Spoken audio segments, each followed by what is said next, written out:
You have outdone yourself. Holy crap, we're live. It's been like a month and a half since I've got to play with the amazing people at this table and an amazing new player, but we're here live for Friday night D&D on Welcome to the Party. We're so excited to be here. I have a few announcements, as always, to dispense with before we get started, but let me start by saying, I'm so excited to be here with these people tonight.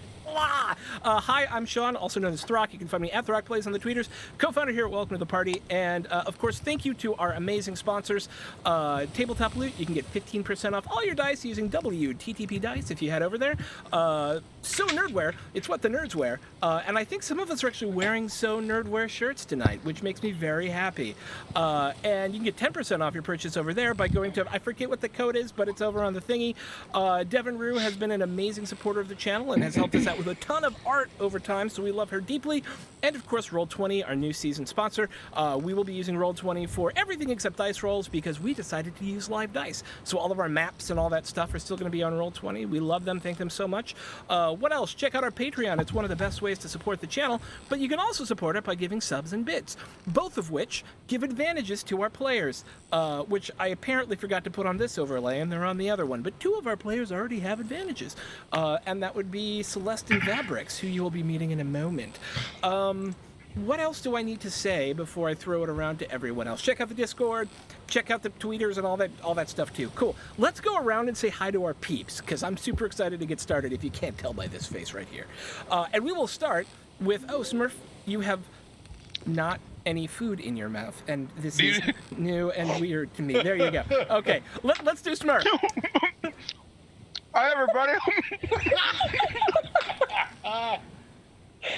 As I choke down some fruit snacks. Are we doing character intros or just me intros? You can tell us a little bit about your character, but don't, go overboard, because I'd love folk to, learn, yes, as we go. Word. Hi, my name is Robert, a.k.a. Smurf. I'm a member of Dumbstat Charisma, and I'm here to play some D&D with some of my favorite people on the internet. Tonight, I am debuting Kelsatra Briscat, who is a sea elf that has a class. Indeed, it is a seal. We're gonna even. Okay, there's literally a little slideshow that says what your classes are, so you can tell us what your classes are. Okay. Yeah. Well, I am a rogue. There you go. Yeah. Okay, Jack. Hey everybody, I am CapJack, or at Captain Jake Cross on the Twitters, and tonight I'll be playing the one, the only, Evan Cross, a human wizard. Nice. Chris. Hi, everybody. At the Chris Herzog on all social media, Judo Killer here on Twitch. I did that for Thea. He loves it when I do that. It's true. And today I'll be playing Vabrix, or Vabrixian. And he is a dragon-born son of a, not what you think I'm going to say, noble merchant. I mean, I thought you were going to say son of a nice person. Was that not correct? Yeah, that was it. Okay. We were Not way bad. off. We're not connecting yet. We'll get into it. We got it. Okay. Kate. Hi, I'm Kate. I go by Mia Madera on the Twitters, and I am playing Ray. They are a water genasi monk. Is it Rain? It's Rain. Okay. For some reason, I thought you said Ray, and I was like, I don't. Scramble. No, Rain. I made Sorry. it wrong on everything, and technically so did you because of the character cards. Okay. No, it's correct. No, I feel promise. better now. Okay, cool. Than. Hi. Hi. I'm Dan Rand, everywhere on the internet, and tonight I'm playing Taron Abrakan. He is a half-elf sorcerer. Yes, he is. Leona. Hi, my name is Leona. You can find me on Twitter at the Leona Maple, and today I will be playing Celeste Storm, our Aragonasi Bard. Nice. Okay, so I want to go over a couple of things about the world and a couple of things about how we've changed D&D to our own means for this game. So we are playing in the world of 7th Sea. If you've never heard of this role-playing game, it came out in the 1990s. It is a game of high swashbuckling and daring do, where we tell tales of heroics. There are villains and heroes, and it is every pirate adventure movie. It is Master and Commander. It is Pirates of the Caribbean. Talari, thank you for the sub. Please let us know who you'd like to get advantage. It is all of those high swashbuckly pirates and privateers and chaos, indeed. And so one of the things we've changed about the game is that all of the players get these things called hero points, and I get villain points. So essentially, every player has chosen a quirk, 2 quirks, and a hubris. Quirks are notes about their character, little things about their character that if they play into them once per session, they get a hero point. And their hubris is something negative about their character that if they play into it, or if I activate it, because they're in a situation where it would be dramatically appropriate for it to be activated, they get a hero point. And what do these hero points do? They can give themselves advantage on a roll. They can give another character an immediate success, although it's not a crit. They can act once while unconscious or dying. They can create a narrative twist in the scene, such as your back's up against the wall in this cavern and there's a bunch of villains coming to stab you. All of a sudden, you lean back up against the wall and you hit a secret switch. It opens a door, you're free to run, and so what was going to be a combat now turns into a chase scene. It cannot fiat away danger, but it can change the nature of the scene so that the danger appears differently. And lastly, we've added what are called lineage sorcery. A core part of 7th is this lineage thing, where certain lines of families have sorcery. And a couple of our players chose this, and these are special non-spell slot sorts of powers that can be activated with hero points as well. We've also done our own thing with ship combat, where we've kind of changed it a little bit. We probably won't see that for a little while because they're not captaining a ship yet, but we've tested it. It seems to work okay. But mostly, this is about swashbuckling and daring do. So, with that, I'm super nervous. But are we ready to get started? Yeah? You're damn right. Yeah. You're damn You're right damn we are. right. Damn All right. Damn right. Got it. Good. Thea. A world very much like our own, but wildly divergent. Great nations in the East are finding their way in a Baroque world of invention, rationalism, religious repression, and civil war. Nations like Avalon, where the great Queen Elaine holds together a compact between the Feywild and the mortal realms. Or Eisen, where a terrible civil war bleeds the nation over the question of its very soul. Or Kemet, the ancient land of god kings, where a great curse that stunts even the sun looms over the dunes. Or Vodachi, where merchant princes and fate witches vie for economic dominance, or even far Usura, where Sars fight a battle over tradition and modernity. And yet, not all eyes are focused on the titanic changes sweeping over the old world, as, just over 150 years ago, sailors from the east discovered a new land to the west. While their attempts at colonization of the mainland failed abjectly, the islands of the Atabean Sea were ripe for exploitation and colonization. But the Atabean is a lawless sea, where outposts of great nations vie with a sinister trading company and local peoples for economic dominance, while freedom-loving pirates seek to carve out a new life through blood, profit, and exploration. Here, too, in the Atabean, is where the whispers of the great lost civilization speak the loudest. The Sirnith, the progenitor of all sentient races, has left their mark in ruins across the globe, and yet no place is so rich with artifacts, ruins, and lore as the Atabean. But it's not just nations, merchants, and explorers that have made their way west. Each of our young adventurers, too, have, for their own reasons, made their way to the gateway to the Atabean, the island of Labuka, a pirate democracy open to all ships and sitting just 800 miles from the heart of the Pirate Sea. Thus, it was last night each of our erstwhile heroes made their way to the formidably made tavern in the Sunset Haven neighborhood of Labuka Island. Here each, separately, was recovering after their own eventful journeys to the island when, by cudgel or drug, found themselves not at all themselves. In fact, each of our heroes has lost a bit of time, as, when your eyes groggily open, you hear the creaking of a ship, and the splashing of waves, and the smell of the salt of the sea, and wow, do you have a killer headache. As you look around, you see 6 other people laying on the deck in a small cabin, somewhere beneath the waterline of a ship. Each of you is manacled, and wearing only the clothes you had on last night. Let's take a moment to describe each of our characters, and we'll start with Celeste. Okay. Celeste is, like I mentioned, an Aragonasi bard. Do you want me to describe her first? Yeah, what do you look like? Tell us what you look like, how you kind of are in this moment of being shackled, or dealing with the fact that you're shackled. You're not gagged, no one's gagged, but you're all tied at the hands and feet, kind of laying down in this small cabin. There's a few boxes over in the corner. You see a number of, what are they called? Cots kind of hanging up on the walls as if to be used. Okay. Celeste is fairly lean. She has very faintly blue skin, pointy ears, and many of those classic Ganassi traits. She's wearing a simple linen shirt and baggy harem-like pants, and she's got a purple sash that's tied around her waist. It's tied at an angle with plenty of gold embellishments hanging off of it, and that would actually be the first thing. She would wait, her eyes would fly open, and she'd be trying to make sure she still got her sash on. You do not still have your sash on. God damn it. Okay. All right. Yeah, beyond that, her hair is dark brown and occasionally has the odd flash of red and blue, maybe something else. She wears a gold chain, which may have been removed, that runs from her ear to her nose. And her ears are covered in piercings with an additional few on her lips and nose. She also wears a coin necklace, and her eyes are a swirled mix of blues that seem to, shift with the daylight or with the nighttime, and blue with a couple of flecks of brown. So she's pretty interesting looking.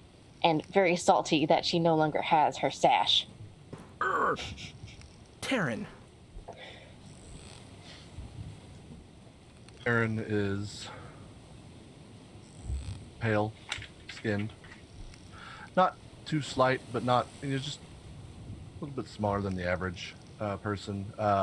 Half elf. He's got the elongated, pointy ears, not too much. Tousled brown hair, kind of a rough beard coming in. He wears a long black coat, black trousers, black shirt, just not anything fancy, just nondescript. And if you look closely, you might see a hint of a slight glow to his eyes. But that's about it. He's pretty simple. Okay. Rain. Rain is about medium build, 5'10" tall. They have a sea foam but a little bit darker green skin with lines of what kind of look like tattoos, but they're just markings of a silver marking over their face and down their arms.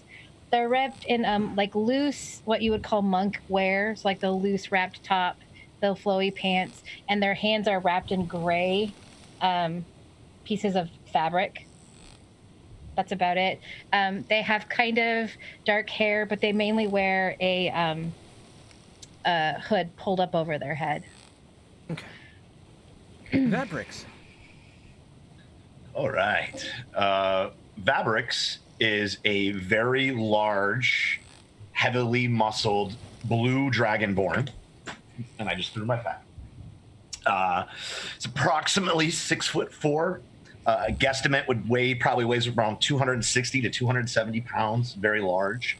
However, he is wearing a chain shirt, but over the chain shirt, nope. Oh, it's been gone. So he has his. He has very noble-ish looking clothing. There is sort of a tabard that goes over his shirt that he's wearing, and it is a crest of his family, which happens to be a 3-masted large ship, emblazoned on a shield with a dragon's claw kind of wrapping around from behind the shield, like the claws over the shield. Sweet. Evan. Oh, Evan. Evan's dressed very simply, white linen or muslin shirt, a pair of leather breeches, and a pair of red boots. Outside of that, it seems that they probably don't have anything else with them. Aside from, would Evan's familiar be here or not? Not currently, no. Cool. All right. Outside of that, Evan is like weather tan skin, but white. Shaved head, big, bushy beard, and very, very blue eyes. Awesome. And Kel. Do you prefer Kel or Kelsatra? Kel's fine. Kel. Kel is tall and slender. He's about 6'4", with a very lean, muscular build. He is also a member of the Blue Gang, with a lightish green-blue skin that often looks wet to the touch. He has a clean-shaven face with deep blue hair that's visually a lot like Noctis's hair from Final Fantasy. So it's kind of pointy and jagged and kind of all over the place. His ears are elven, being a sea elf with multiple piercings. He also has piercings above one eyebrow. And his upper body is covered with tattoos. And I imagine not having any gear right now, the tattoos are probably pretty visible, as he's either without a shirt or a shirt that's opened. His tattoos go up his arms, even as far onto his hands, and include his back as well. Yeah, that's what he looks like. Awesome. With you as well is a lithe, red-headed young woman with hair spilling down her back. She looks to be wearing simple sailing garb, black pants, knee-high boots, a white shirt, and a red vest. Around her neck is a symbol of a siren, grasping an island in its hand. And she looks like this. First hand out of the game! Nice. Can everyone see that? Yes, everyone can see that. Sweet. And for the moment, while you hear people walking around above you on higher decks, it doesn't seem like anyone is coming for you for at least a second.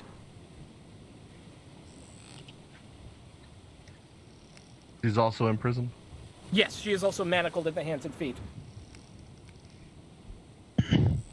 Boy, I have quite a headache. Oh boy. Well, this is bloody inconvenient. Oh, Oh boy, Papa is not going to be happy about this. And are we manacled in actual like cells right now? no. So you are all in a single small cabin, Okay. all kind of laying on the floor together. There's a single door in front of you, and it looks like they've put up walls.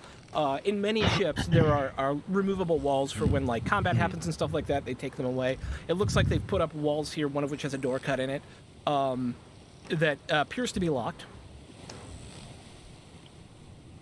Right. Boy. Hey, Rain. Here. All right. Yeah, are you? About as good as it can be. This is why I tell you always to go to Mom's place.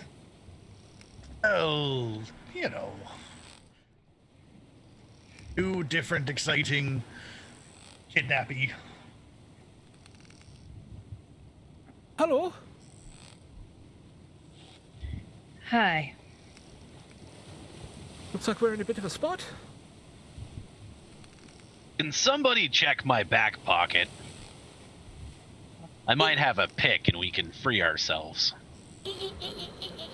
Oh, I can try. And Sandora will try and roll over, looking very helpful.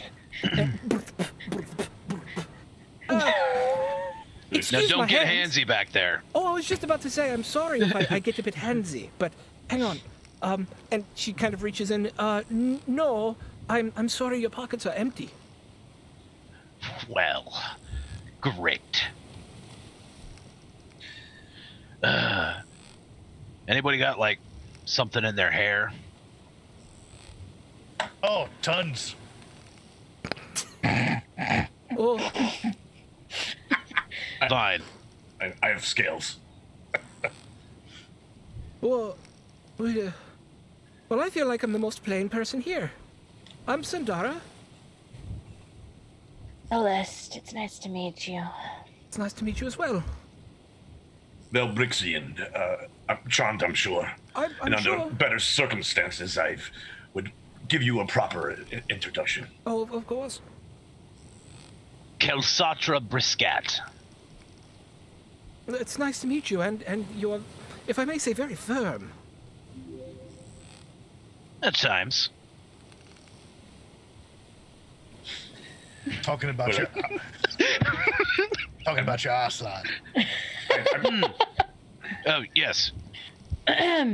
Well, I'm sure this is all some sort of big misunderstanding. I don't know why I'm in chains, but And with that, maybe we could talk to somebody. there's a slam, and the door opens with a, and the first thing you see is this hobnailed boot, as this obviously member of this crew walks in with 5 or 6 other crew members behind him, and he looks down at you all.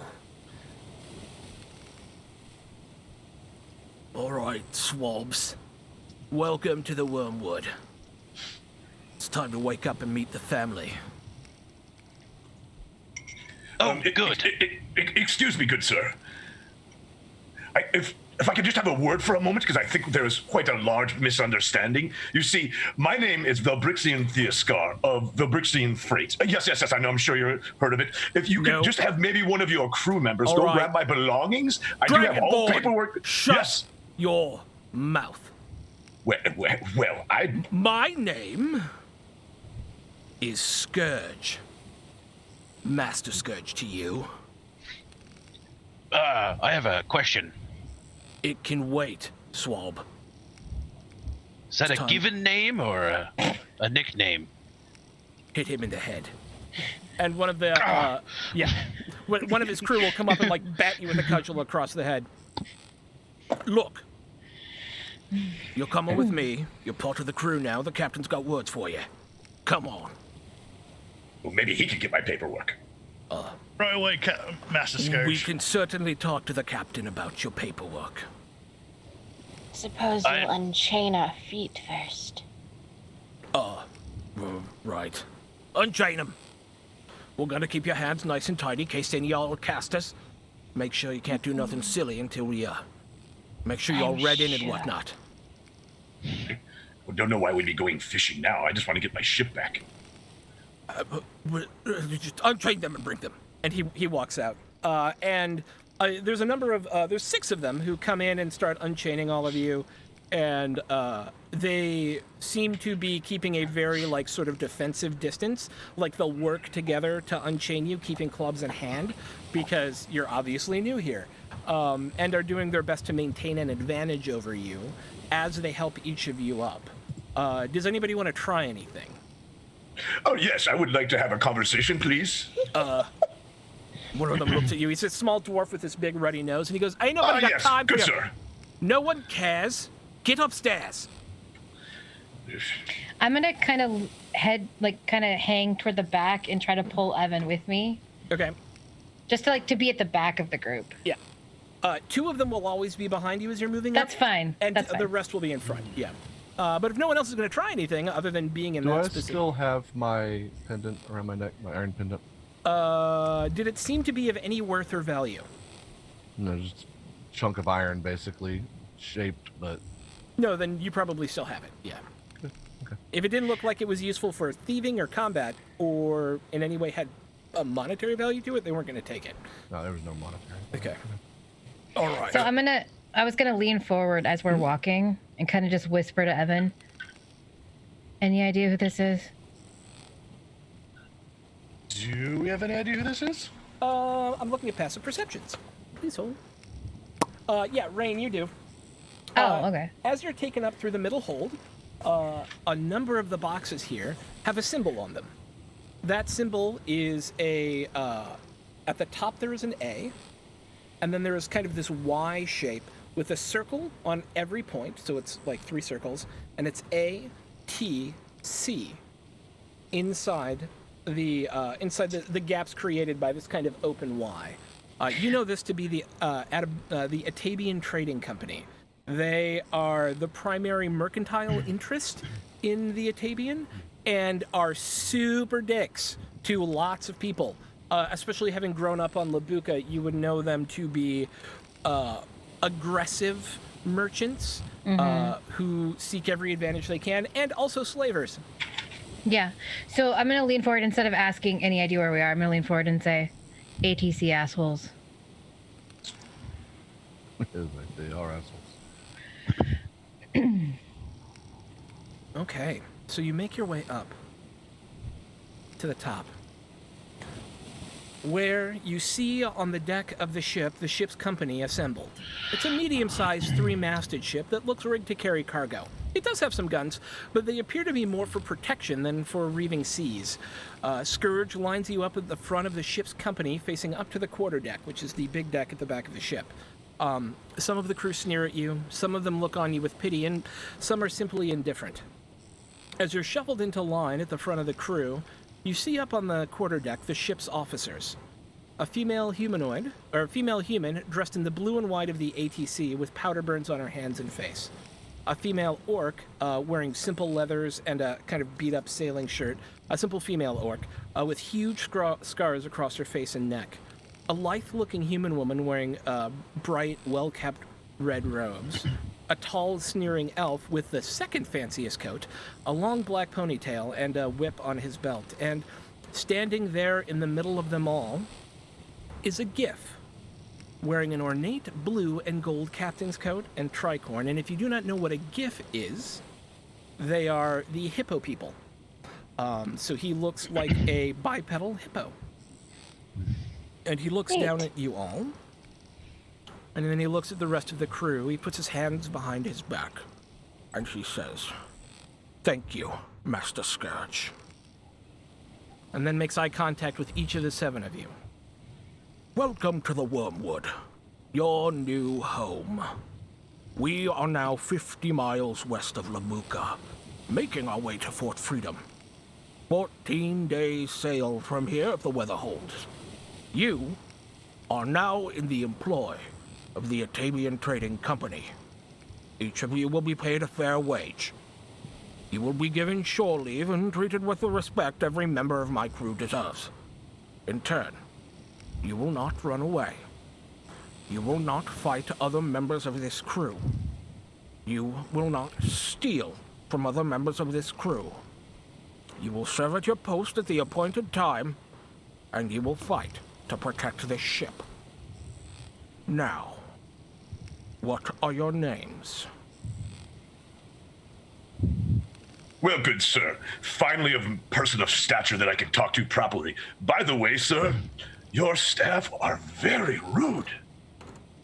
But I will tell you this. Shut. Yes? What is your name? Velbrixian Thea Scar, sir. That is all I ask for. I am your captain. I have a and long I will title. Would you like to hear the no rest of my name? No. You asked me my name. You I'm just have going no to ask title you. here. Oh, boy. Master Scourge, do we have a problem with discipline on my main deck? He comes over to you, he pulls out a whip, and he goes, "I don't know, Captain." And he stares you straight in the eyes, Vabrix. "Do we?" No, I was just giving him my name. He asked for it. He asked for your name, not your name Correct. and titles. Well, I was always told it Nope. was one and the same in my family. It is not here. You are All right, simply well, I'll what- talk to Mr. Clerpin. I think we're fine. Good. What are the rest of your names? Can't wait till I rate him on Yelp. Evan Cross, Captain. Pleasure to serve. I'm Rain. Celeste. No, Brisket. I'm Sandara.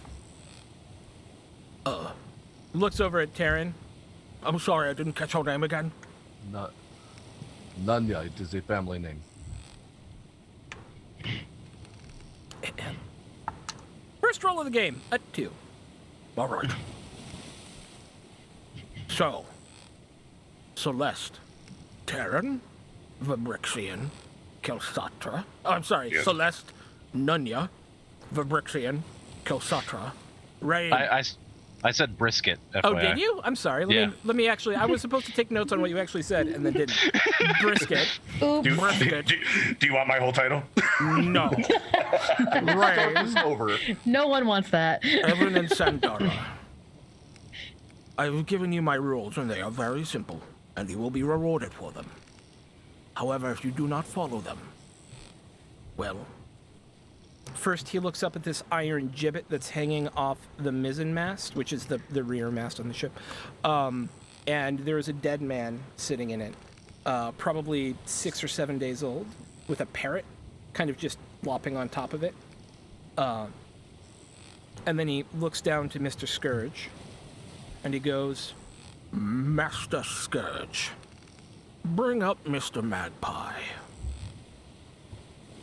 Scourge and 2 of his lackeys, the male dwarf who was giving you guff a little bit ago, and a large, with that big ugly nose, and a shifty-looking human male, head into the cabins for just a moment before coming back out with a terrified-looking young man, bare-chested and dappled with horrible-looking bruises. Scourge throws him down in front of the captain. Mr. Magpie, you have stolen from the quartermaster twice. The second time was last night. He looks over at the scarred orc woman for a second. I will not have thievery on my ship. Crew does not steal from crew on the Wormwood. And there is only one punishment befitting of a thief. Mr. Plug, secure the prisoner. That young elf who I described earlier, he's got kind of a bald pate with a long ponytail. I could actually have a thing of him here. Doink. Doink.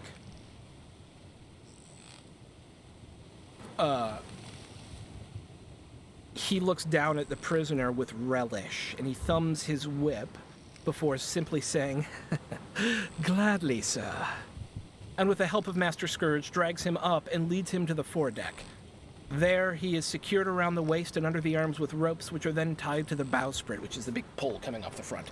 And without another thought, Master Scourge picks him up by his neck and drops him directly off the bow. Magpie's screams are quickly squelched as he sinks under the ship.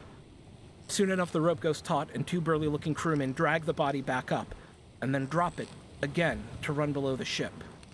They do this 2 more times before bringing the terribly battered body back to the captain. He looks down at the body with steel in his eyes. This is my ship's justice for thieves. Now, everyone to your post, and Master Scourge, if you could, find the best position for each of our new crew. And with that, the crew begins to break up. The captain goes to consult with one of the other officers up on the quarterdeck, and Scourge stands in front of the 7 of you. And he goes, So, what kind of sailors are you? I'm gonna hold my hands up. Are these necessary at this point?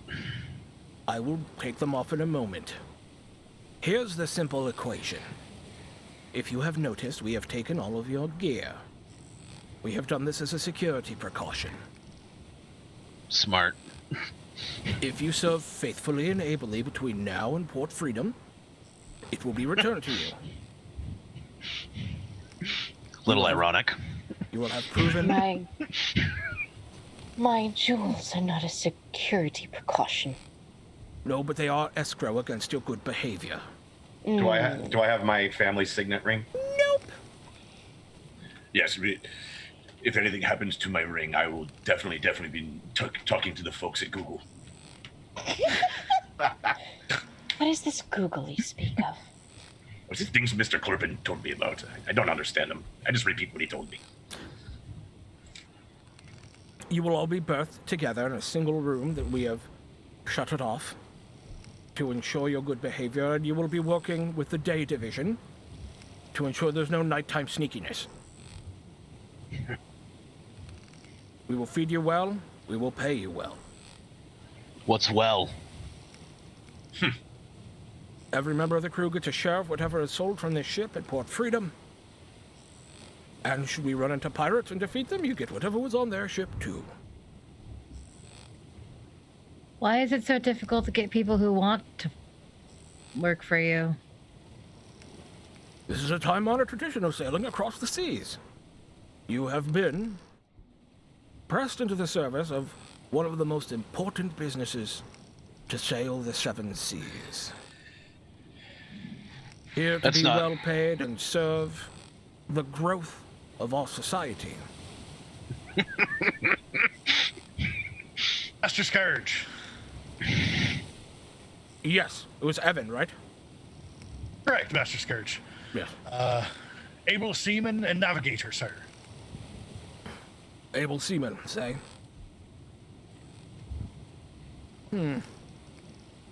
How are you on the tops? Passable if necessary. I'm better on the tops. Rain? You'll go with the tops crew. What are the rest of you? Well, sir, I've more just owned the ships that I've traveled on. However, I am an educated man. I was brought up homeschooled. Right. Mr. Clippin was a wonderful tutor. I'm good with numbers as well. You'll be a swab. What is a swab? You will work on the main deck You with should me be and do cleaning as I the say. deck mostly. Yes. Okay. Was there papers on the deck? No. Look at your feet, man. Do you see papers? I don't. Is that a trick question? I don't get out much if you haven't noticed. All right. You We are noticed. getting very close to getting beaten about the head and neck. Oh, don't do that. I've never been spanked in my life. Every additional syllable you speak will put you one step closer. You're a All right. swab. You 2 syllables to go. Very well. Evan, swab for now. Let's see how you prove yourself. What about you, Nunya? Sir, I've done a ship before. I do not know what I would be good at. Swab. Okay. And you, Brisket. What a odd name 2 of you have. Brisket. Well, I spent most of my days as a retrieval specialist. People, things. I'm more than capable. I don't know how any of that applies to this. Tops. That just leaves you. What was your name again? Celeste? Celeste. I am an entertainer, a performer, and an ergonosy. I may be able to assist you with sales or keep your ship's morale up. Morale, huh? Cook's mate. Wait. That's quite the conclusion. There's a cook aboard. Of course there's a cook aboard at your ship. I would like to work with the cook. Too late, you've already been assigned to the tops. Can I, prove my worth? Do a good job, and maybe we'll think of an assignment change. He gets quite drunk, he'll probably forget who he was working with anyways. Excellent. Perhaps, never mind. Good. All right. And Sandara, you... swab.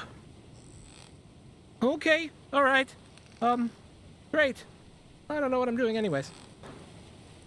And with that, those of you who are assigned to be swabs will go off with him. And if you don't know anything about being swabs, you gonna learn today. There are lots of different swabby tasks that happen around the ship. And those are essentially you're the people who dump out the bilges, you catch rats, you swab the deck, you do hulling and knot work, and you run messages, and you do repairs if there are any repairs that need to be done. every day of the voyage until you all decide to tell me differently, you'll each be given a task. And that task will be what you attempt to do that day. As we talked about in our prep, because of how hard driving the life of sailing is, you will essentially have 2 opportunities for action each day. The first one will be during your daytime work, and the second one will be in the evening. And so from this point forward, our days kind of break up into what is your daytime task and what are you trying to do with it, and what is your nighttime task and what are you trying to do with it. If you look on your handouts, you will see Wormwood Crew actions, and you will see that there are daytime actions and nighttime actions. And you can choose whatever you would like to do as these go on. And this first day, it's already kind of midday, so there's not a lot of work to get done before the end of the day. But for S&G, why don't we just do a kind of first round of what each of you would want to do during your day's actions? And let's do the daytime actions. It's gonna work diligently. Same. Can run For messages the first day and at things least. like that, yeah. Yeah, but if you take a look at the Wormwood Crew actions handout in Roll20, it'll tell you what you can do while you're doing those things. Oh, okay, yeah. For day one, we will work diligently. Okay. Cool. So, for those of you who were swabs, Vabrixian, you're going to man the bilges. I need a DC 10 Constitution check from you. All right. You are asked to go down. They don't seem to like you. Like, Scourge doesn't like any of you. It should be very obvious to you by this point that Scourge, the only person who Scourge kind of doesn't, like, just immediately hate, appears to be Evan's character, without even needing to make any sort of insight check. The rest of you, it looks like he directly loathes, as if you are know-nothing people who were picked up by mistake, and now he has to deal with you. I do have a question, though. Yes. Now, when you do one of these, the new background hero stuff. Yes. Now, I was kind of doing some of my overzealous, which is one of my hubris. Yes. Is there anything I have to do or call on that? You let me know when you've played it up, because I have my notes here, but I'm not going to be able to keep up as quickly as you. And if you're playing into your overzealous... Yeah, I was strongly defending earlier. I was strongly defending just getting out my title, which is... Yeah, absolutely. Overzealous is one of his traits. Yeah, and I think you played into it really well. So you can go ahead and take a second hero point. You can only get it once per game per thing, but you are 100% into that. Okay, cool. Yeah, I got a hero point. Boop, boop, boop, boop. Yeah. But you are asked to go down into the bilges. Who else was... I need to actually... Oh, let's go to our crew tracker. Yay, I actually did this thing. Because I'm smart. To the crew tracker. To the crew tracker. All right. So you should now all see the ship. Kel was on tops, and Rain was on tops, and Evan was... Got so many handouts open. It looks so cool. Celeste was there. Vabrixian is going to be in the bilges, but we'll put you here for now. So if you're on the main deck, it means you're swabby.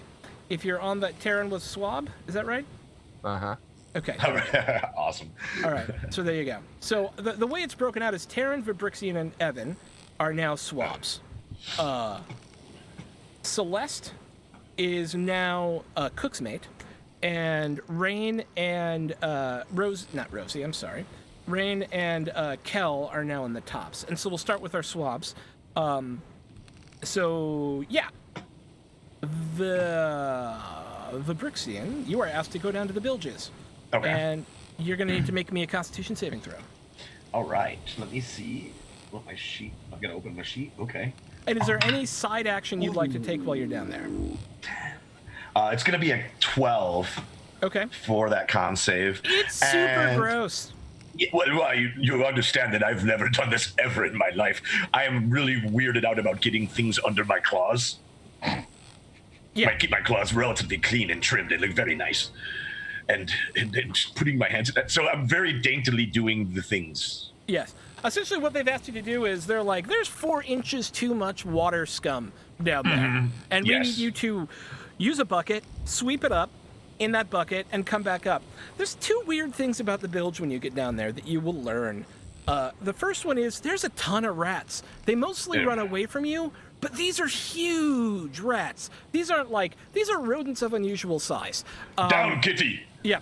many of whom seem like they could also breathe water, which is doubly disconcerting. And then kind of up in the ceiling above you as you're kind of Sea down cats. in this incredibly dark, dank, smelly room, there's something skittering on the ceiling, too. Uh-oh. Yeah. And one last thing, while you're down here. It's very gross. Uh, It's like, I missed it when I get home. What have... as you're walking through, you you hit something with your foot. Uh-oh. It feels small, solid, and metal. I don't reach down with my claws very, like, as little, like I just tried to not get dirty. Yeah, you're gonna get dirty if you want to get. No, I understand, but like, dirtier. Yeah. Just pull it out. What is it? It's a dagger. Oh, a dagger. Huh. Shake it off, wipe it with the whatever I'm wiping things with, and I'm going to put this in my pocket. Yes. Yay. But other than that, you did pass your Constitution check. You're level 1. I'm not going to give you like a DC 20. Yes. You don't puke, but it's super gross. Yeah, super duper gross. This is nasty. In fine tradition, we're in a sewer. Yeah. Congratulations. You are in a And, sewer. and we worked our way right into it too. Like we totally set that up.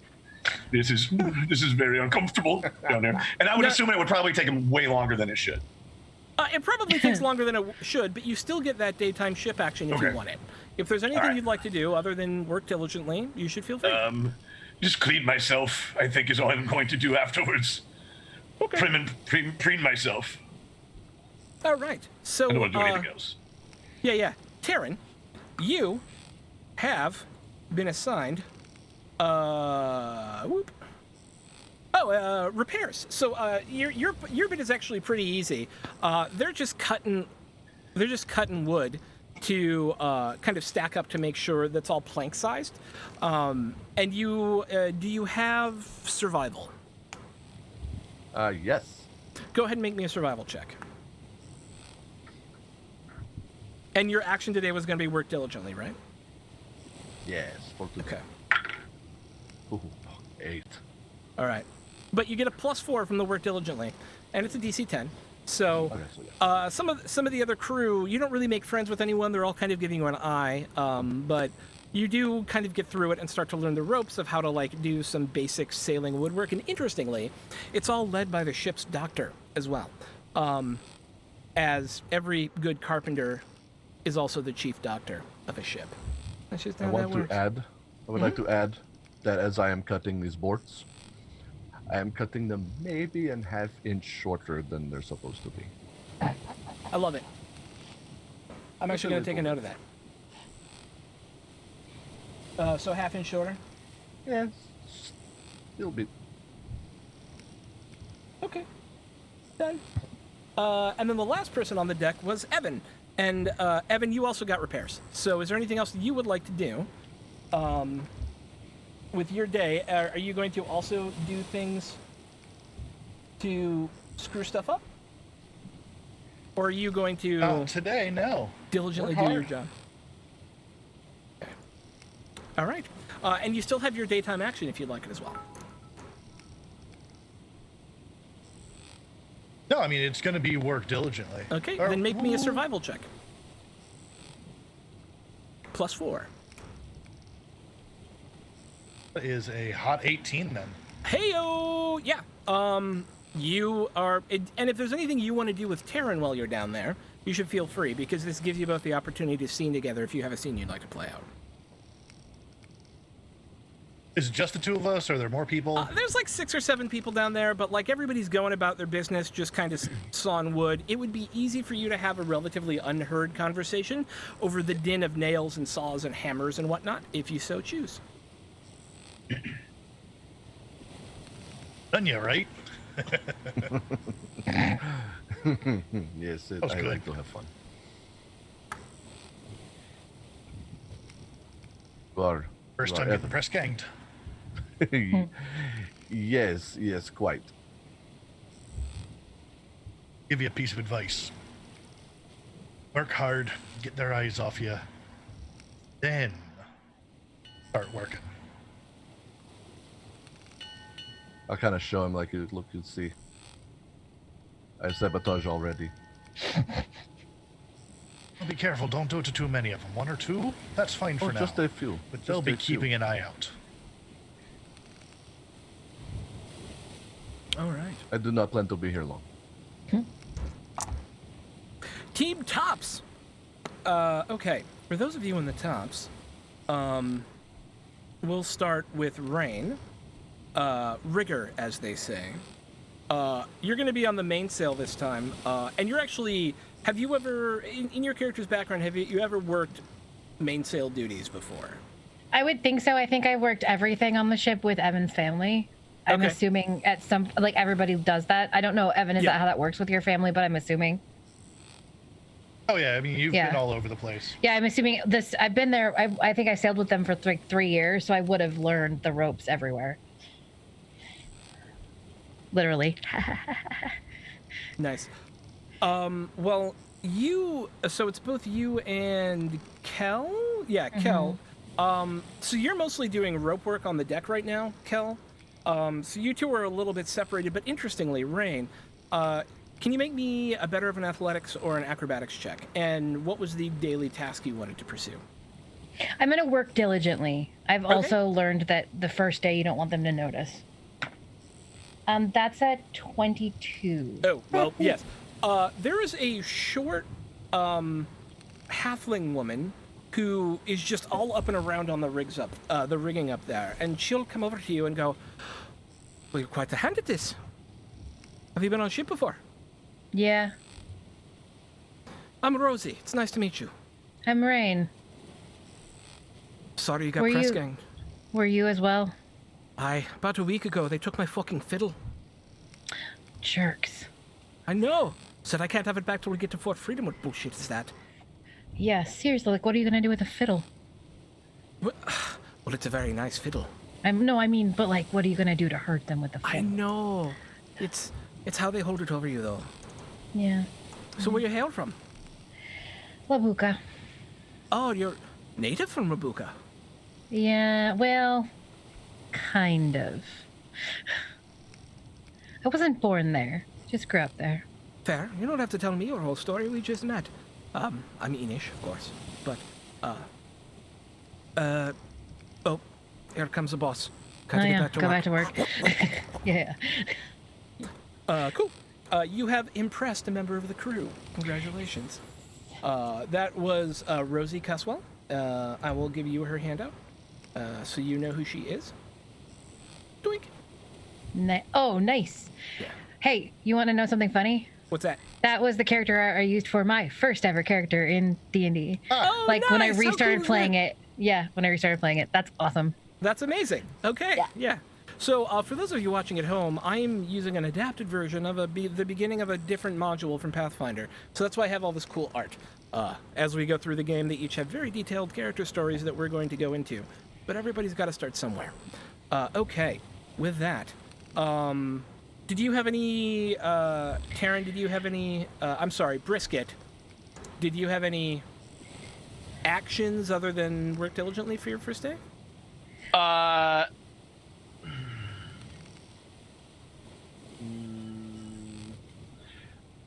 I would like to influence Master Scourge Interesting.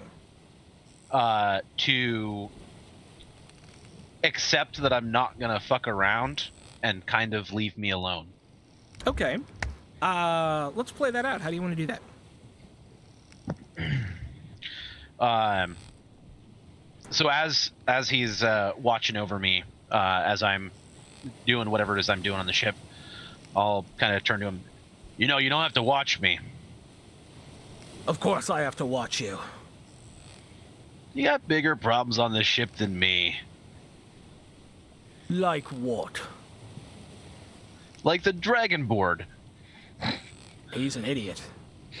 Yeah, somebody really fucked up bringing him aboard this ship. Don't Do I you not fucking know it? Don't you screen anybody? Look, I'm not the one who did the press gang work. It's a little below me. Maybe you should go talk to who did.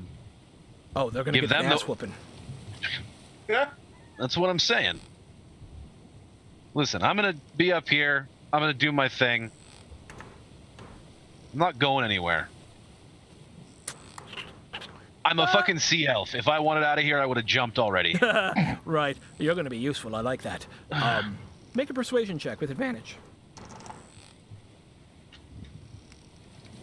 The sea elf thing put it over to advantage.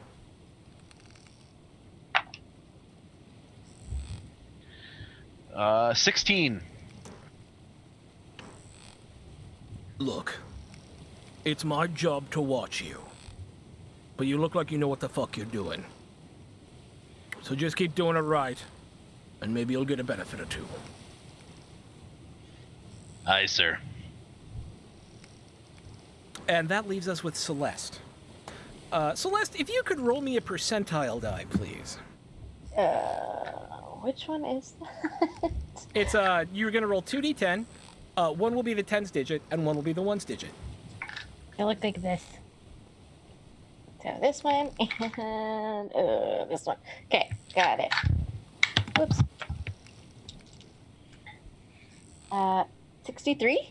Okay, so, as you're taken downstairs by one of the crew, he looks at you and goes, "Fish gut's always drunk.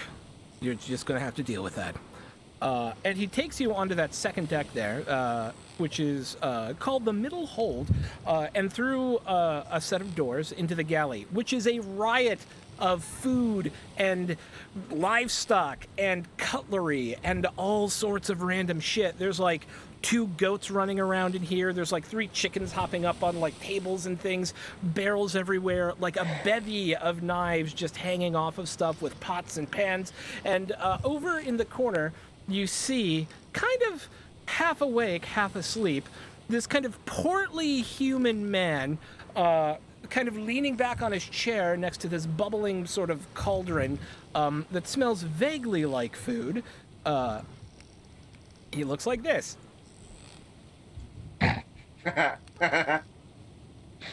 Oh Lord. The crewman who took you down kind of kicks his chair and he goes, "What do you? Hello. Who are you?" You're muted. I think she's talking to someone. Sorry about that, guys. That's all right. Sorry, could you repeat that one more time? Yeah. So the guy who brought you down kicks the chair, and Fish Guts wakes up. Hello. Who are you? Celeste, I'm your new assistant. Oh, great. Do you know how to cook? Sure. Oh, good, because I don't. Well, then we're about to make a fine pair. No, I know how to cook. It's fine. So have a seat, have a nipper. What do you know how to cook? I come from Kemet. I can probably cook some unusual. Oh, fare. yeah. We don't have much to eat. We got hardtack, 3 chickens. That one's Elmo. That one's Bobby.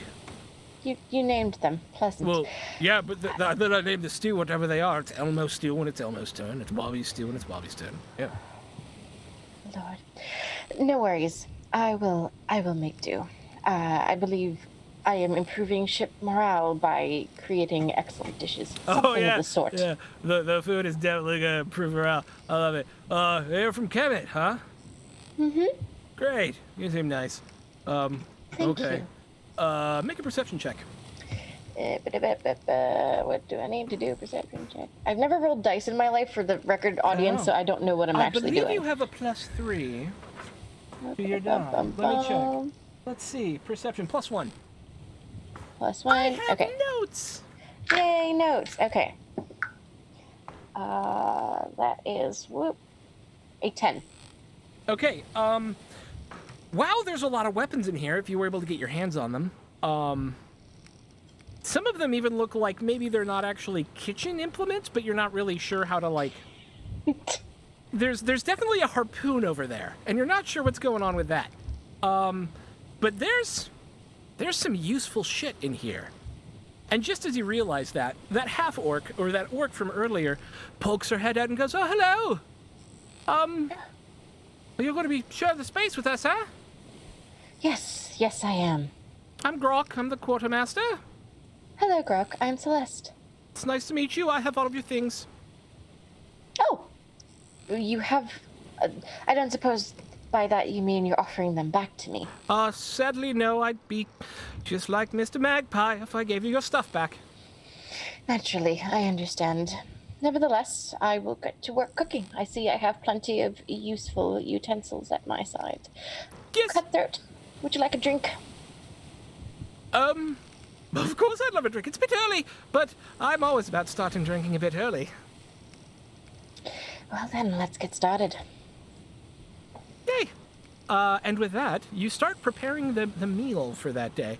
And Fish Guts will regale both of you, and lots of people kind of come in and out, like buying things from Grok.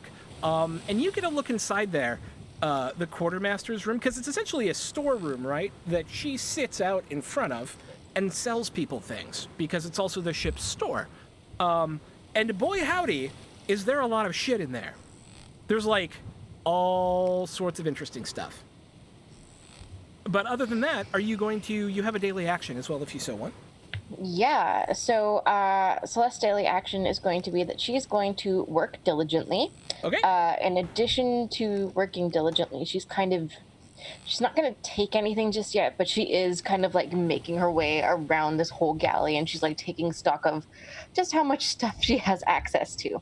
Oh, also, she's singing the Sailboat Merlaki just because, yeah. Make a performance check for me. Absolutely. Boop, boop, boop, boop,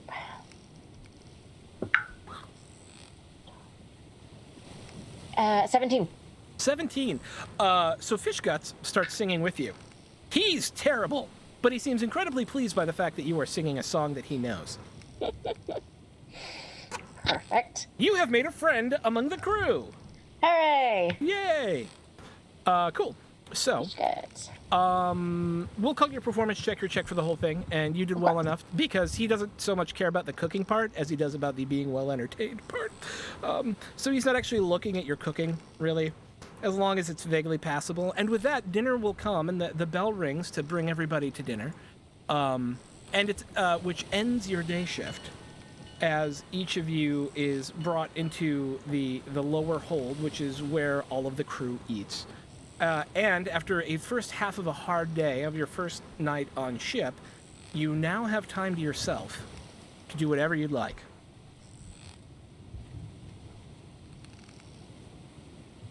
I'd like to find Vabrix. I'm clearly available. Hey, you got a second? I have a lot of seconds, apparently. So I'll like sit down next to him. I assume like with my chow tray. All right. I can tell that you are a little out of sorts. So I'm going to help you understand what's happening right now. The first thing is, no one gives a fuck who you are. That's what you say. No, literally, no one here gives a single fuck who you are. Now, they may live to regret that, because I can tell that you are of pretty high nobility. It's easy to see that. Well, yes, thank you. He puffs his chest out, got a big toothy smile. Somebody finally recognized me. Yeah. Now, Oh, yeah, it entirely shows. Through and through. the thing about being press ganged is Wait, what does that again? you're being pressed into service. Oh, that's what they call this. Yes. Oh, I thought it was chores. No. Well, I've never Wait. done one before. I just assumed this is what they would always be. No, It's you a got a fancy shit. kidnapping. You got a shit job because you were pretty shit talking to people. Oh, yes. Clearly the shit I've been picking out of my nails all day. So, no one cares who you are or what you are. All they care is that you do good work. Now, if you keep spouting that you're of nobility, the captain and Master Scourge might get displeased at that. But those guys over there, they're really gonna have a problem with it. Yes. I think I Because- understand. You're not better than them here. Well, I would never give myself the treatment they are giving everybody else. Now, I suggest you lay low, do things the right way for a little bit. And then maybe we can work together to resolve this situation. Because look at you. You're built like a brick shithouse. It's got to be good for something. A brick shithouse. Yeah.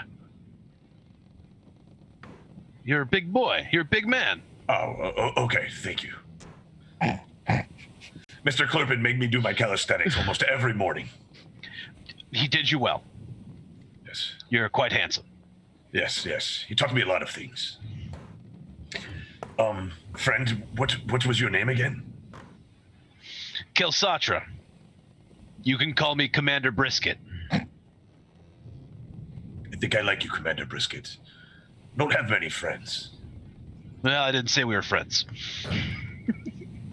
Not yet, anyway. that was that one.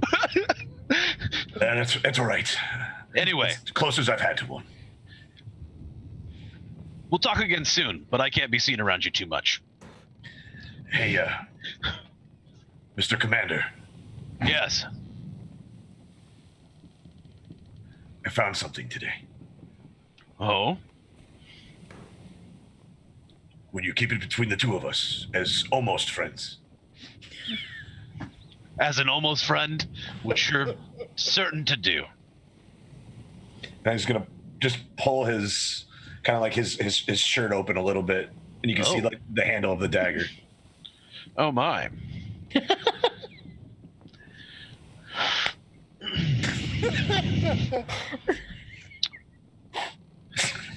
I didn't know about the abs before. I thought that was more interesting than anything else.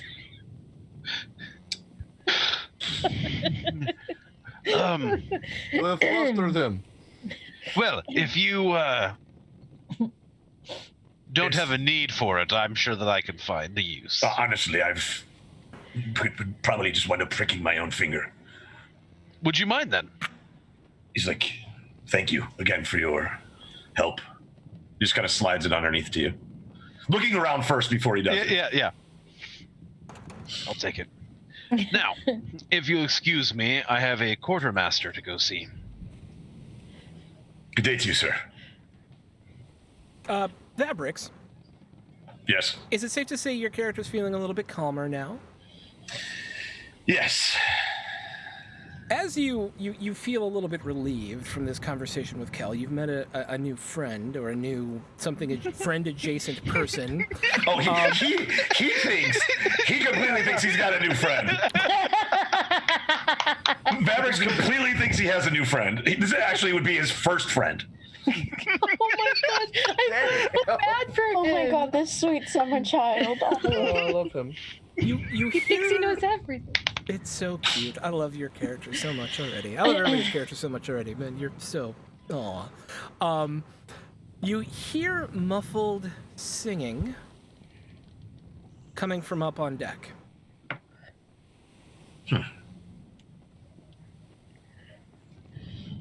And we have the freedom to roam at this point. You do. You are free to move about the cabin. I do enjoy the moonlight and the stars. I think I'm gonna go up top and just check to see what this voice is. I'm gonna follow him. Okay. Are you stealthily following, or are you following? No, I'm just gonna get up and go. You don't hear anything, by the way, just FYI. Yeah, that's fine. Okay. So you make your way through the main deck and up onto the deck proper. I'm still learning my nautical terms as well. I'm sorry. You make your way up through the middle hold and onto the main deck, and the singing gets louder and louder, and it's coming from port, which is left, and it's coming from off the ship.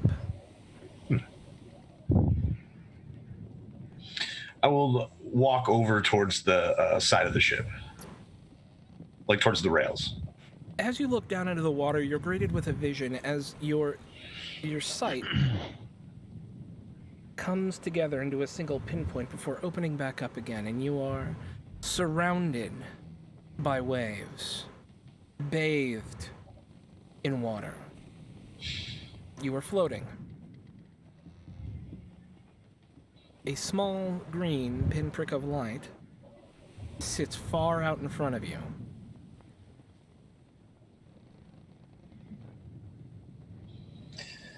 Is this familiar to me at all? You have felt this before. Not so powerfully and not so close. Do I feel a pull of sorts? You feel expectation. Okay.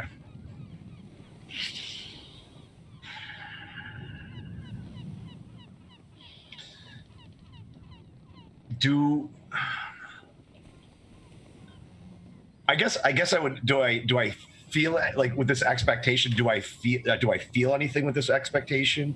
It's a beckoning closer, but it is not in any way forcing you. Okay.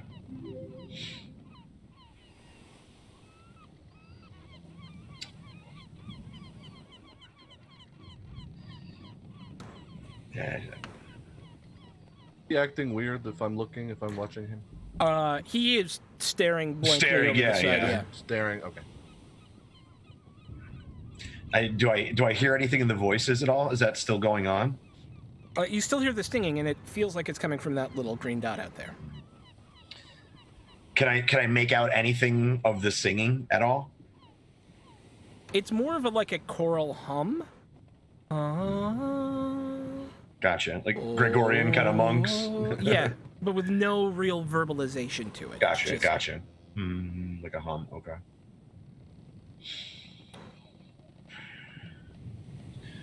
Do I... Yeah, I guess I'm kind of at a... I would just kind of... I guess just kind of be entranced for a while and kind of waiting to see if there's anything that changes. There is not.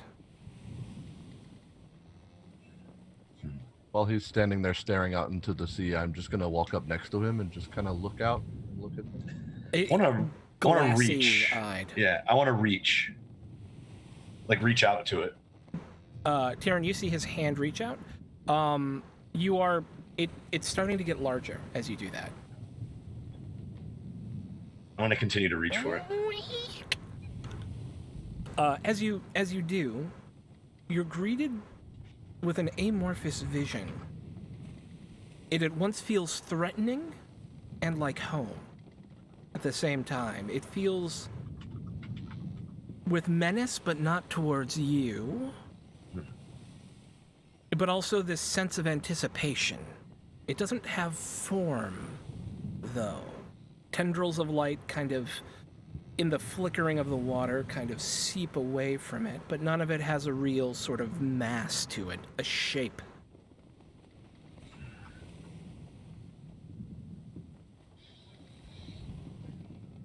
And is it how, like, in relationship to me? Is it like close to me, or is it just something like big and like insurmountable to me? And like, it's hard to tell underwater. Okay. You're in this expanse of every direction from you is water, and so its size doesn't have anything to be judged relatively against, but it has certainly gotten larger in your vision. Okay. I just want to continue to move closer towards it. As you do, you are for a moment bathed in its light as it surrounds you and wraps itself into you, and you feel lifted up for just a moment. But then you feel this need to overtake, to conquer, to dominate. And then you wake up. Almost losing my balance. Yeah.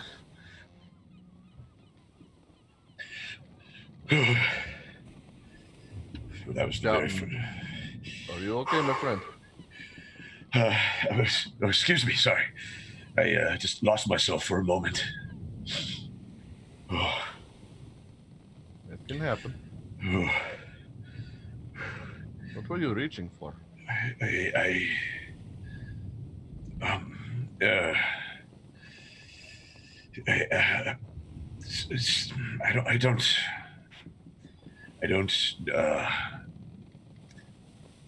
I'm sorry. No, nothing. That's okay. It's all right. I need more fresh air. And I just get to turn around and walk away. Like he wasn't already getting fresh air. He's going to walk towards the other side of the ship. Just collecting himself. So Celeste, Evan, Rain, or Kel, or Taryn, are there any other actions you would like to take this evening? Is this nighttime ship actions, or is this before that? We're kind of moving into that. I'm kind of that's feeling out I'm just how curious. this whole process works, while still giving you all a place to actually role play. Okay. Yeah. So is Celeste in the mess hall? Did you go for dinner? Obviously, you served dinner to people, but like, are you staying in there for dinner?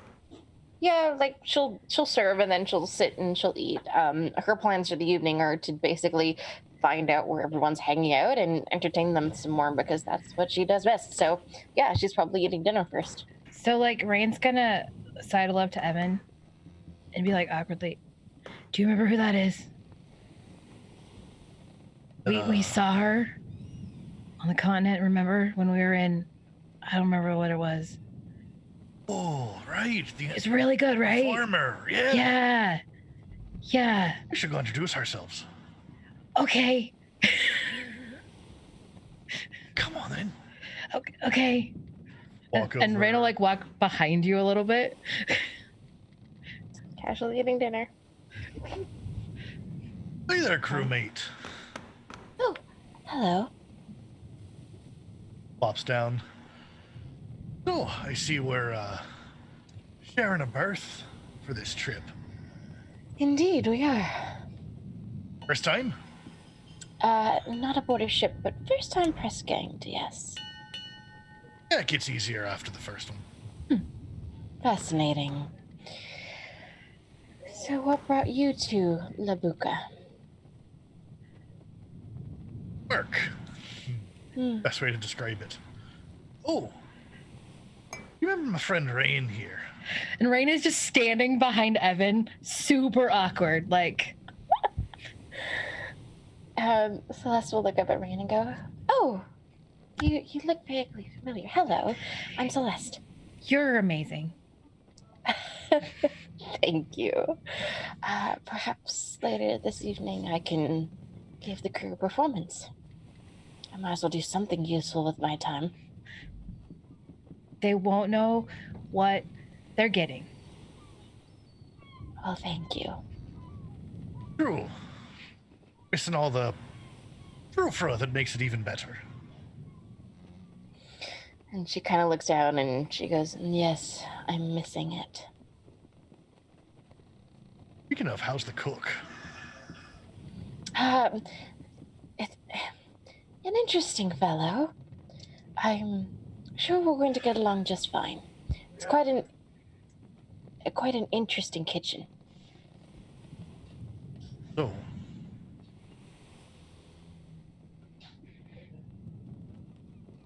Say that again? how so? Well, there's chickens and animals all over the place, which I suppose makes sense, but why not just give them their own spaces? You know, it's a little bit chaotic, and he seems to be quite drunk, which I certainly am not complaining about. Makes my job easier. How's the food? It's Excellent. amazing. Specialties from Kenneth. So you were the only one that did the cooking then? Yes. He helped that a was me. little, but mostly he just put booze in whatever you were making. Sounds about right. Excellent.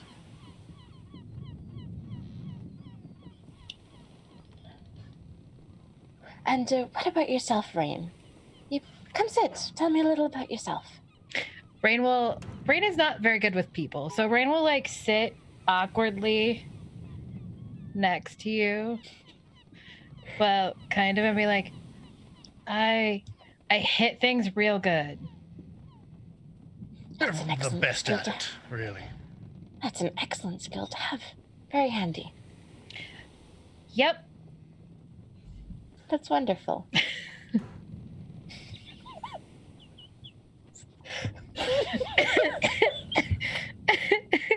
They do some of the best knot work you've ever seen as well. Oh, yeah. And I'm kind of light on my feet. Well, that's wonderful. Being light on your feet is essential, particularly to dancing with swords, like I do. Would you like to learn sometime? Yes. Excellent. Something else to pass the time. I mean, assuming we can get our hands on some swords, I mean... I think I can arrange that. Do tell. Just wait and see. Like a stick. About like... Well, we'll start with that. And with that, Kel and Taryn, we haven't really gotten to you for anything this evening yet. I would like to go find the quartermaster. Sure. The quartermaster's up on the middle hold, and that's that second deck there. And at the aft of the ship, behind, like in where the galley is, there's a smaller room in the galley where the quartermaster's store is.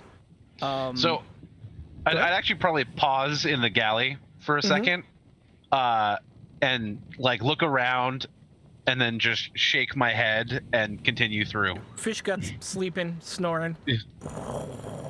All the logs. So you come up to a door. Roll me a D100 really quick and tell me what you get.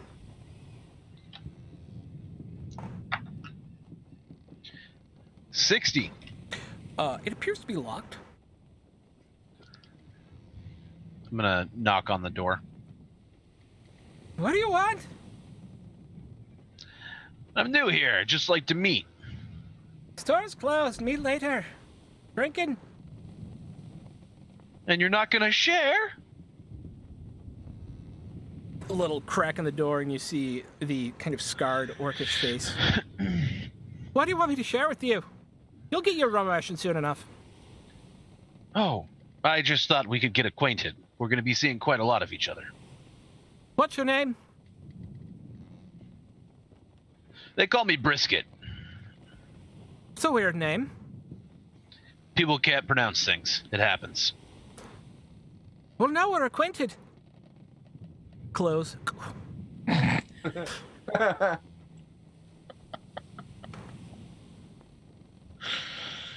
it's gonna be like that, huh? You don't seem that much fun to talk to. I've only just seen your face. It's hard to get the full appeal of who I am. Would you like to make some sort of check?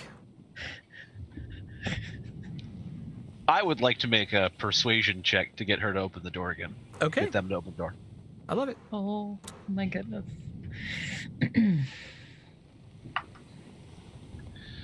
19. What do you say? Listen, I know that it's late and you just want to relax after a long day. But sometimes having someone to share those moments with is wonderful. The door peeks back open again. Your words are shite, but I gotta reward the effort. And she opens the door and goes, here, have a drink. I'm gonna look at the bottle and jokingly go, and what's this gonna cost me? If you wanted to buy it, it would be 20 gold. But tonight you have a free sip. It's your I'll first take a night sip. on the ship. You are surrounded by useful items. There are 6 locked chests in here, or at least they look locked. that probably hold really important stuff. And then there's a number of other bins and barrels and like randomness in a very cramped, like we're talking like 10 foot by 7 foot space that is literally just enough room for like her chair and all of this stuff. And so when you're like sitting and drinking with her, you're essentially leaning on the door. Because there's not like a lot of room to actually get inside because it's just full of the ship's stores. But you're pretty sure you see like a longbow back there. There's a couple of swords. There's definitely a musket or two that you see. This isn't the armory, but there's definitely all sorts of useful stuff in here. So do people ever buy back their stuff? Well, no, because we give it back to them. I'm just saying, like, before that happens. Do you have any money on you? I'm pretty sure the captain took it all. You can only search so many places. I don't want your money if it's been what you're insinuating. No. Not like that. Not like that. I'm just seeing if you have seen some things. Oh, I've seen some things. Are you looking for your stuff? Kind of. I'll get it back eventually, but of course you knowing will. that it's safe will put me at ease. As long as you don't kill anyone, steal anything, and as long as you do what you're told, you'll get it back. And I'll be happy to give it to you. Maybe. We've just met. Oh, you're a sly one. I like that. A try. Oh, have I given you her handout? No. Okay. Important people, get handouts.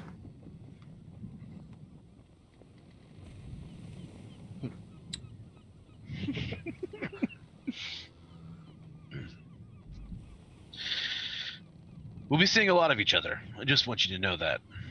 I intend on spending a great deal of my wealth. Your wealth, eh? You think you're going to go rich working for the ATC? No. I think I have a new friend.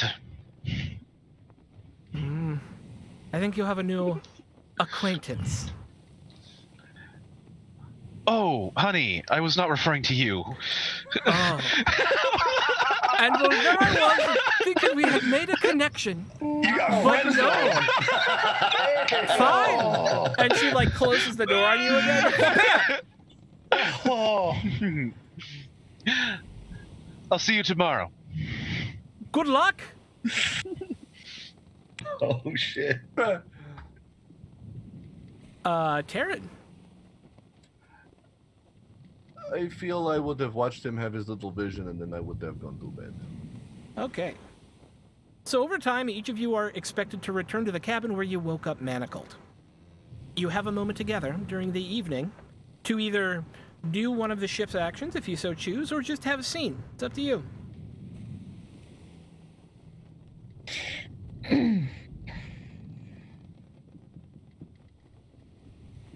right. So, looks like this is all your first times being press ganged then. Sort of. Oh, it's mine? Good. Not good in your case. Well, I've That's only. three of us with Yes. experience then. Oh yes, I've never been ganged, pressed, or any of those things ever before. We could tell. Yes. Shocked. Utterly shocked and appalled even. But it is my second time on a ship, though. You see, I have my own ship.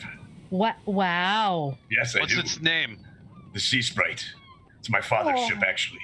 Oh, so it's not your ship.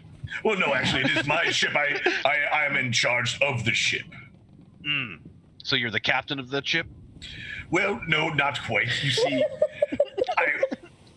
my father hires the captain. I am just his representative for the company of his freight company on the ship. And you know, there are times I do give the captain advice and things. So you sit in an office. Your corporate oversight. Well, yes. Now you say those things like they're a bad thing. No. No. Very important part of Yes. ship's operations. Indeed. But- If no but one I- sits in a chair, who's going to keep it on the ground? Right, but just it's not that the captain doesn't take my advice. You see, I offer plenty, which is what I'm supposed to do to him. Yes. Right, out of the way. So, what are the rest of you thinking of? We Doing play it here. cool, and then we get the fuck out of here. That sounds nice and all, but how? I say we play it cool and then we take their ship. I like it. But, well, never mind. Never mind. Never mind what. It's not exactly our ship, but I don't feel quite right about it. Oh, right. Ethics. Very important when you've been press ganged into service. For the assholes. I'm not saying that we have to stay. I'm just saying that maybe we can just leave. Yes, I have many things to attend to. The ship I mentioned earlier, we kind of lost it. How'd you lose it? Well, we were delivering a shipment, and then on the way out of port, it was kind of taken over. You don't say. Well, remember the bit about the advice? Which bit? The bit about me sometimes sharing advice to my captain. Oh, yeah. Well, he listened to me. Is that the first time this has happened? Oh, Well, I mean, there's probably many times that he did listen to me. I just wasn't aware of it. But this was the one time that I actually did give him a bit of advice, and I picked the more scenic route because I thought it would be nice to see some of the areas I haven't seen before. And we'll just to see a couple of bad moments, and then next thing we know, we were on a dinghy. So the boat sank? No. The while ship they're was. doing this? Oh no. The ship was just taken from us, and we were sent out on a smaller little boat and kind of made our way back into shore. Okay. But I want while to they're do an doing insight that check and on like that. having this big talk, Okay. Well, Is there anyone both at- two of you went at the same time? Sorry. I know, Taryn, you want to make an insight check? Roll it. Yeah, I Evan, just what want, did... I just want to. Okay. And Evan, what did you I want to lost do? my dice. probably a perception to see if there's anyone guarding our door. Yeah, absolutely. Make a perception check. My insight was 19. Brixie, and what are you looking for specifically from Vab? I mean, is he telling the truth? Is he telling a true story? Oh yeah, like I don't think he can do. He can. He has any other mode other than just opening his mouth and letting words fall out. So they seem truthful. Yeah. Perfect. That was a hot 16 for a perception. You don't think so?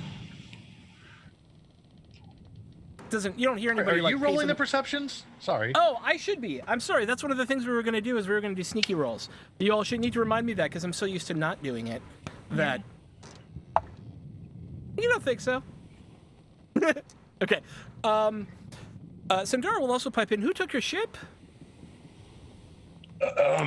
It was a very mean woman. Oh, good. Yes. What? It is a Like a broad net to pirate? cast, my friend. Yeah. What did you? I mean, she. I think she had a hat. Oh, no. Yeah. Which was, yes. I did hear her name. The White Hollis, I believe, was her name. White Wait a harlot. minute. Hollis, I believe. Unless I heard incorrectly, but I'm pretty good at remembering names and words and things. It's kind of my Strange. That name and- is familiar to me. Yes, and I did catch the name of her ship as well too. It was the Storm Runner. Yes, that name is very familiar to me. Oh, so you know her. At the moment Oh, there. good. Maybe we can just again. I can just chalk up if you happen to know her. Maybe at some point in time we could talk to her and just find a way to get my ship back. And I'm sure my papa would, Oh, I yeah, don't we'll get think it back. it I would mean, go it's that Totally do well. that. well, am I? Never Oh. getting the Like, ship What? back. You get along well with her? Kind of like this time, but I got pushed off into the boat. So the coast clear. I'm 1 for 1, let's say. This time I stayed on the ship. We're clear. Rain's gonna sneak out. What's your stealth bonus? A 6. Okay. You really shouldn't have me roll for you. I'm whatever. Okay. Is it that bad? Do I even want to know? No, it's okay. It's all right. It's not horrible. It's just not, well, it's actually significantly better being what I rolled for everyone else. So that's good. Good. I'm gonna see. I'm just gonna try to get the lay of the land just where we are, like in this part. I'm gonna sneak out and try to see like what this looks like. Yeah, easy enough. So you are on the lower hold, which is here. Your quarters are at the back, or at the fore of the ship, where they've put up the door of which is here. And then there's walls, and then there's the stairs up on the other side of the walls from you, and then the general crew is on the other side of it. Some of whom are sleeping, some of whom are milling about. No one is really paying attention to you. Do I see Rosie? Yeah, you do see Rosie. Does she see me? Not unless you want her to. I'll try to catch her eye. Okay. You catch her eye. All right. I'm trying to build somewhat of camaraderie, even though Rain sucks with people. Sure. Yeah, and then and I could go up or down. You could go down, would be into the bilges, which are super gross, but there might be stuff down there. Up is into the middle deck, which is where all of the actual cargo is held, and where the quartermaster store is, and where the galley is, and then above that is the main deck. I'm gonna go down into the bilges and just see if I can find anything helpful. Okay. 1 second. Interesting. We found a couple of things the first is there's a lot of rats down here, some of which are desperately attempting to nibble at you, and they are large. And these could probably become a problem if allowed to fester, but you do actually find a nice hefty hunk of what looks like spar, like ship spar, that could be used as a staff. You also find another dagger down there, and you rolled really well on your perception. As you're walking around, you hit something, like your feet are in like this much water, right? But you hit something, and you feel it kind of whoosh, and then back into the water. And when you pick it up, it's a potion that looks like a potion of cure wounds. Nice. It's just been sitting down here forever and ever and ever. How did I miss that? Nope. Because you didn't roll as well on your perception. No, I meant like, how did I miss it when I was cleaning? I probably missed a lot of things. Oh, yeah. Yeah, probably. Yeah. Okay, I'm going to kick the rats off me. They could be useful later. And I'm going to head back up into our quarters with the things. Okay. But tucked, like the dagger tucked in my pants, the potion tucked in my pants, and just carrying the stick. Like, it's not that big of a deal. As you're away, Sandara goes, I figured we were kind of all in this together. So, I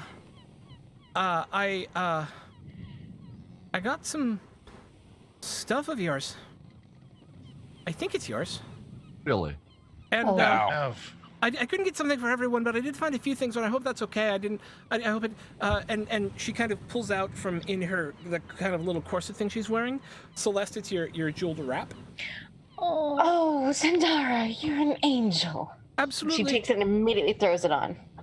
I think your drum's down there too, but I wasn't able to get it. I'm sorry. No, this is my most precious belonging. So long as I have this, I can survive without the rest. And she immediately takes like a step, and you hear this melodious like jingle come from her hips. And I'm not going to describe it, but every time she walks, you're going to hear a jingle from now on. And I'll only mention it when she doesn't jingle. Okay. And Evan, wasn't it? Yes. She pulls out a book. This is your spell book, right? Oh, it sure is. Come to me there. Here you go. Thank you kindly. Of course. Would immediately cast a spell. What are you casting? Find familiar. Nice. Yes. That's the one. Yep. That's the one. All right. And tell us about your familiar. And I'm also So it's interested funny. if you want to narrate how you cast magic, what that feels like, looks like. Ooh, all right. So when Evan is casting, their beard kind of starts to move a little like seaweed, like they're entirely underwater, basically. Like words sound muffled, and their eyes start to grow. Let's see. Currently at night, like an almost black blue right now. Color of the ocean at night. When they are done casting, their hands is a lovely little rat.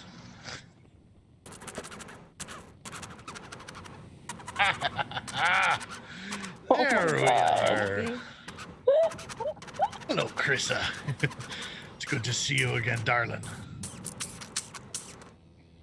Krissa, these are the new ones. You know Rain, of course.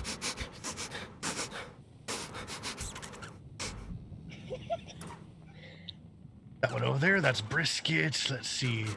There's Taryn, Celeste, and Vabrix. One more time, what's the person just got all this stuff for us again? Sandara? Sendara, thank you. And this is Sendara. She's the one you get to thank for helping me get back to you.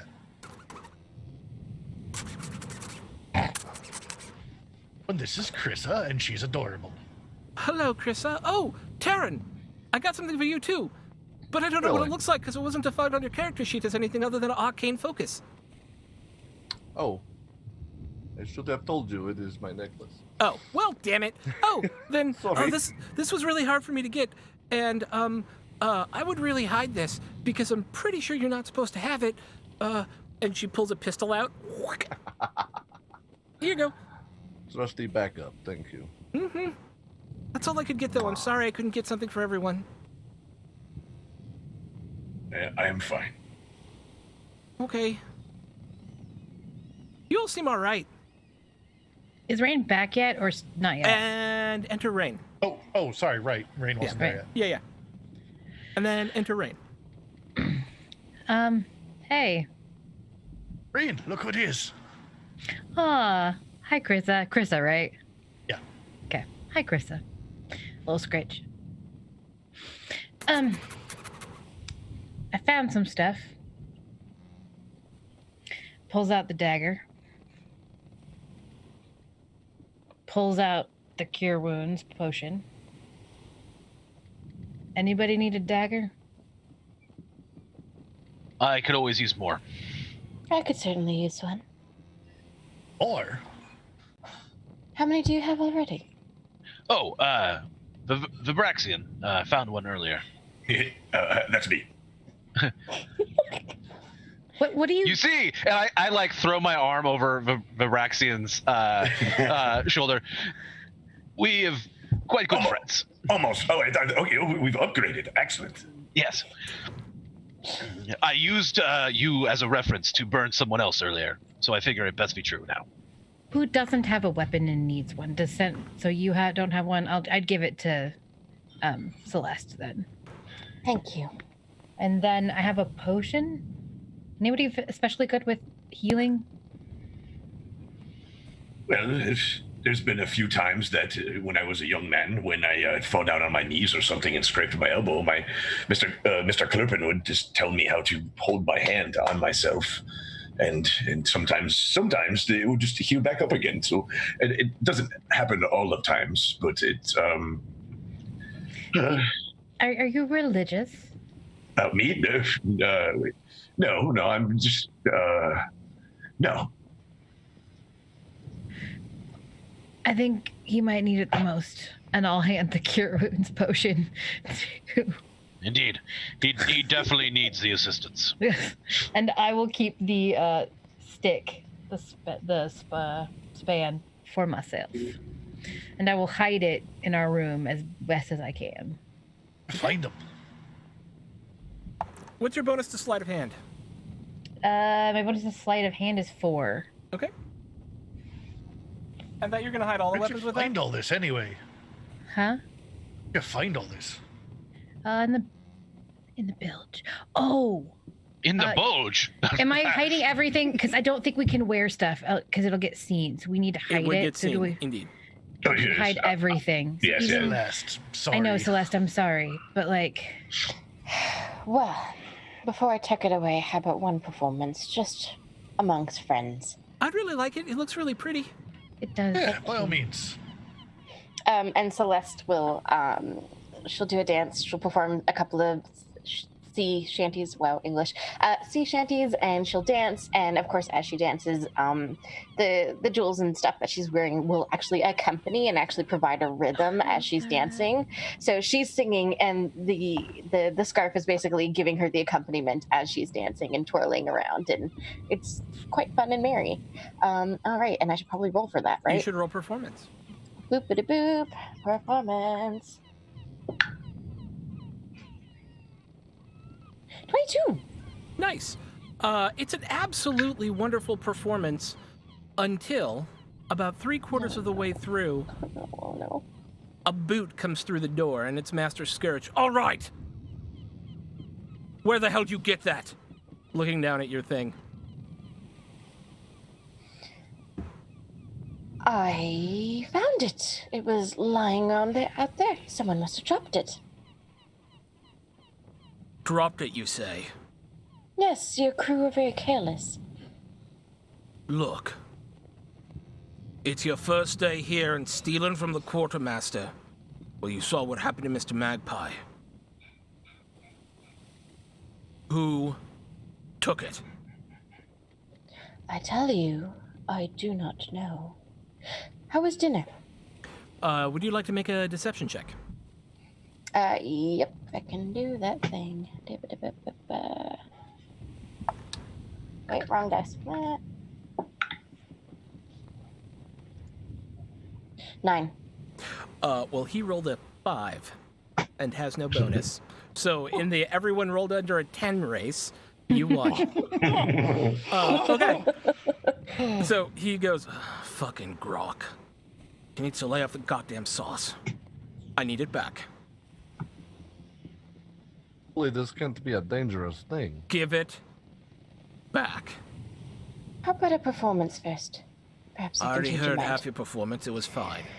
Didn't see it. It's really good if you see it. All right. I'm done asking. She I'm gonna mutters a stop string of telling curses you. and hands it over. You heard Master Scourge.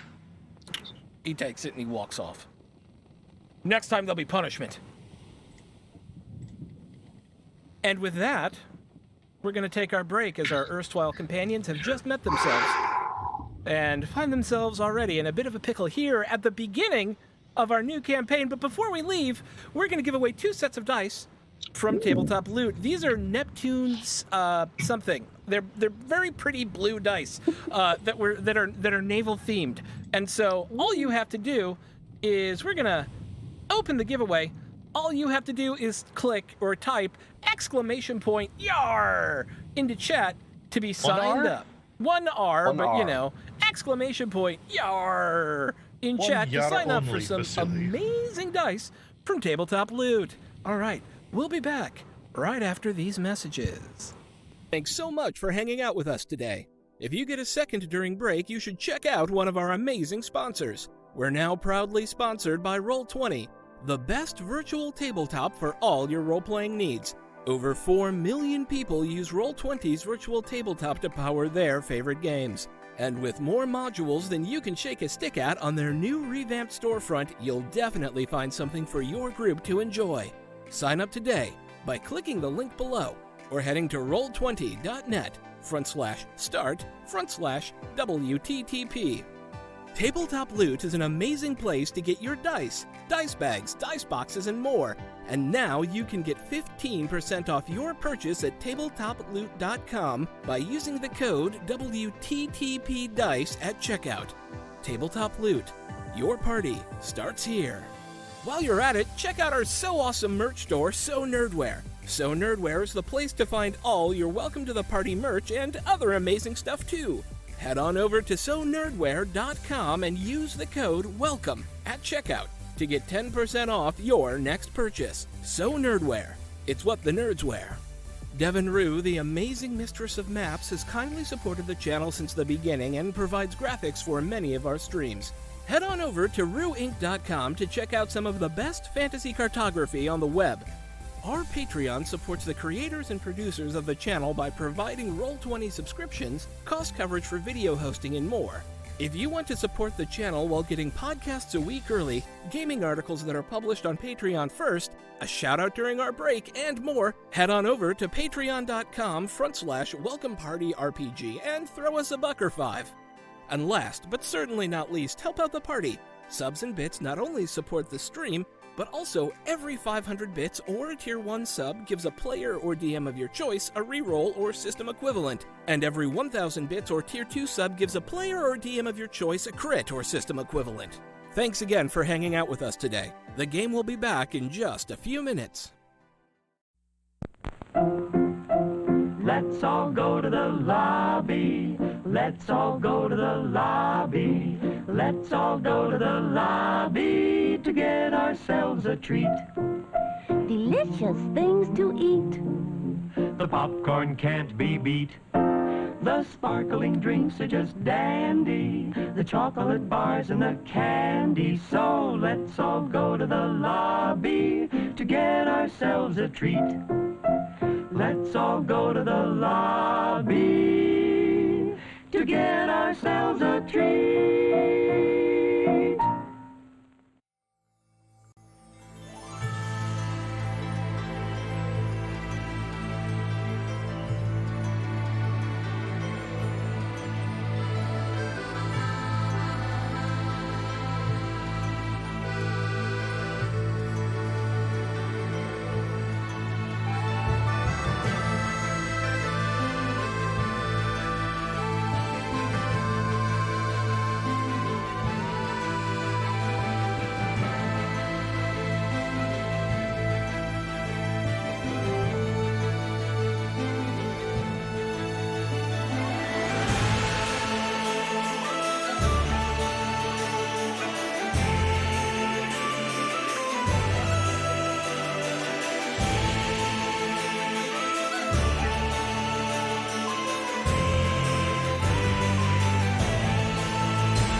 Okay, we're coming back.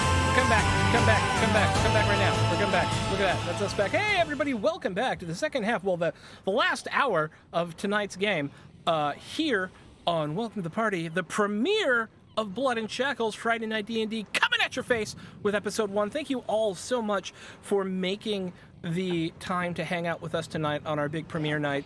And this is your very, very last chance to type !YAR to win, and that's just one R, YAR, to win one of 2 sets of Neptune's Fury dice from our amazing sponsor, Tabletop Loot, who has brought you tonight's prize support in celebration of the relaunch of Friday Night D&D here on Welcome to the Party. And with that, I'm gonna close the giveaway, and we'll see who won. Where is the giveaway thing? There it is. Close giveaway. All right. Winner number 1 is Black Sheep Care Bear. Congratulations, you have won 1 set of dice. Please DM me. I think we have to send it to you. So please DM Welcome to the Party, and I'll just put an X here, your mailing information, and we will get that directly out to you as soon as we can process the win. Number 2 is Talari. Hey, Talari, yay! Okay, you have won the second set of Neptune's Fury dice from Tabletop Loot. Please DM me your mailing address at the Welcome to the Party thingy in order to get those dice. Congratulations. And with that, our party finds themselves press-ganged on the Atabian Trading Company ship Wormwood, where they have not been so warmly welcomed by the officers of the crew. They've already made some friends. The cook, one of the folks who works in the tops, and I think that's it so far for friends. Did I miss any friends? No. Yes, I made a couple of friends. Kel, but he's in your party, and that doesn't really count. Yeah. But he's my only friend. Did anybody else? Someone help Talari learn how to DM, and we will get you those dice. I got it. Okay, sweet. Cool. Okay, so one last thing to remember: 500 bits or a tier 1 sub gives our players advantage on a roll. 1,000 bits or a tier 2 sub gets our players a crit on a roll. As you can see, everyone already has 1 advantage right now, but everyone wants more, and it goes to support the channel, which we love. Yay! Yeah, if you hadn't noticed already, y'all have 1 thingy. Just FYI. Just fwee. Okay, and with that, did we have anything else we wanted to accomplish this evening?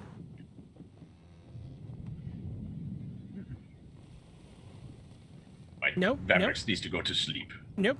Yeah, it's going to be a long day. All right. So, the night will pass uneventfully as the rocking of the ship lulls those of you who are used to it asleep, and it's kind of weird to those of you who are not used to it, but soon enough, you all find your way to sleep.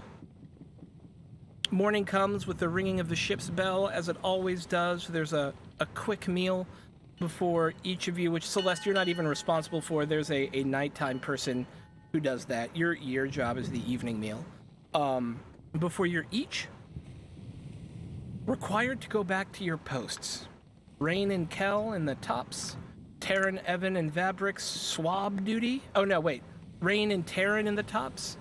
Vabrix, Evan, and Kel on swab duty. I got it right that time, didn't I? No. No, I was swab. Oh, you were swab duty. Okay. This is why. Oh, yeah, look at that. It's right there in my notes. Yeah. Schwabs. Okay, so our 3 swabs today are expected to do the following. Once I get to my notes, because I really should have brought those up before we got back into this, but that's fine. You are working together this day to literally swab the decks. Back-breaking labor in which you literally, with brush and water and salt, go at the decks to make sure they're all clean and nice and tidy. I need a Constitution save from each of you.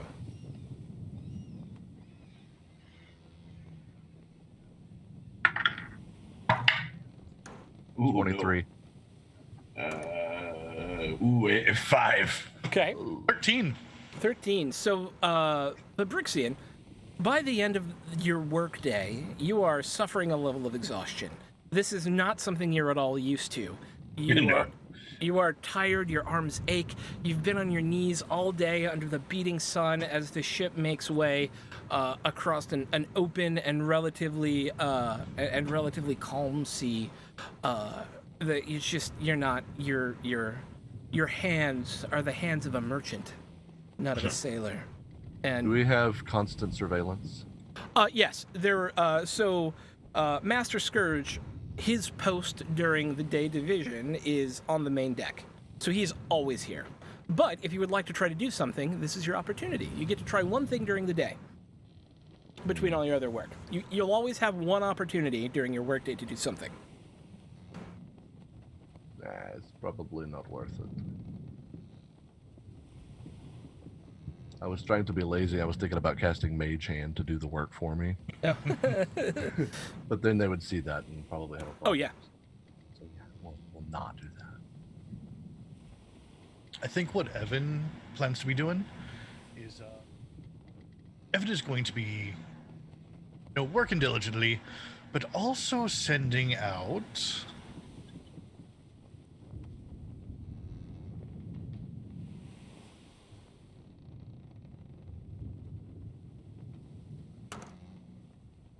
Nope, you stopped. Krissa. Sorry. Okay, sorry. It sounded Sending like out you drifted away there for a second. Oh, yeah, no, sending out their rat Krissa to start scouting out the ship. What specifically are you looking for? Currently it's going to be eavesdropping. Interesting. Okay. Yeah, let's do that first. All right. So one of the first conversations you notice is Mr. Plugs and Master Scourge are having a conversation, kind of hushed off in a corner. What's little Mr. Rat's stealth? Oh, that is a fantastic question that I totally know the answer to. I think we can default it to a +4 for now. Does that sound fair? Sure. Okay. Yeah. Okay. As he goes over there, there's going to be a bit of a problem, I think. Yeah, we're going to have to... Yes, I think we're going to have to show them a bit of the business in order to get them to stay in line. I agree. I'll send some boys after them.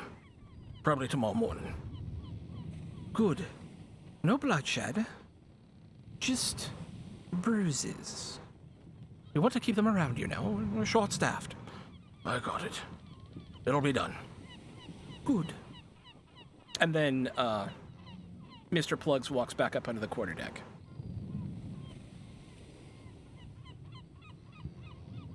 That is the only... There are other conversations happening, but I would need to know where you want to go or what you want to look for. That one. I would say probably send Krissa all the way down to the bilges. There's apparently other rats. Let's have conversations. Okay. You make your way down to the bilges with a rat. And there are definitely rats there. These are very large rats. You could probably try and talk to them, though, in rat form. Now, here's the thing. If you're in your rat, you're not working.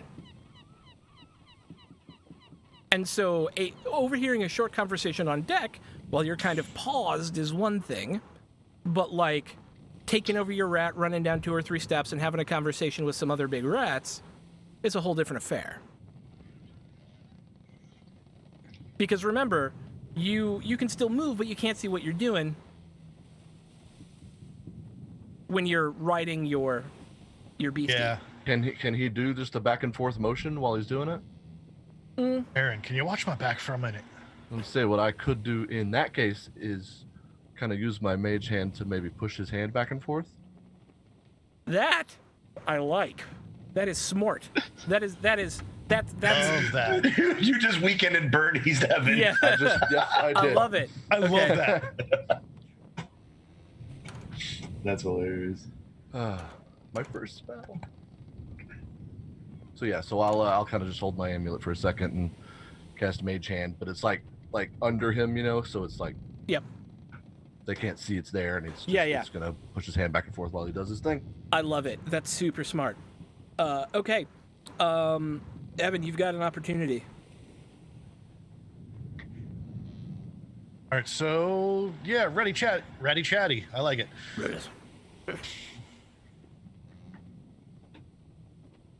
Hello, fellow ratties. Small rat. What you Hey. want? Well, new on the ship. Figured I'd come down and say hello. Pay my respects to the big, powerful rats. Nail. Rissa. No. Neil. Oh, I see. Niels. Little rat Neil. Yeah.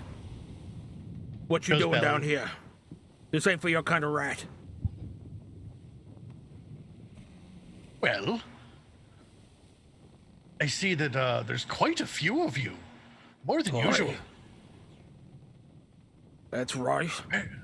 Why are there so many of you on the ship? Most folk don't come down here. When they do, we get dinner. Is there anyone you want me to get sent down here in particular?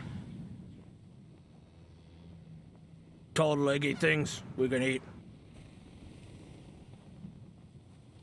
See what I can do. Yeah, serve well. Perhaps we will reward you. Yes.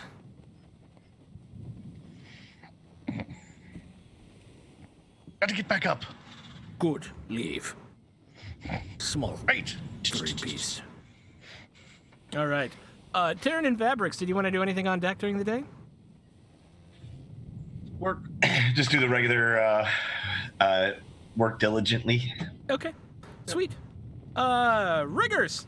You were actually doing rigging repair. You are up there, literally sewing back together pieces of the rigging as the ship is going.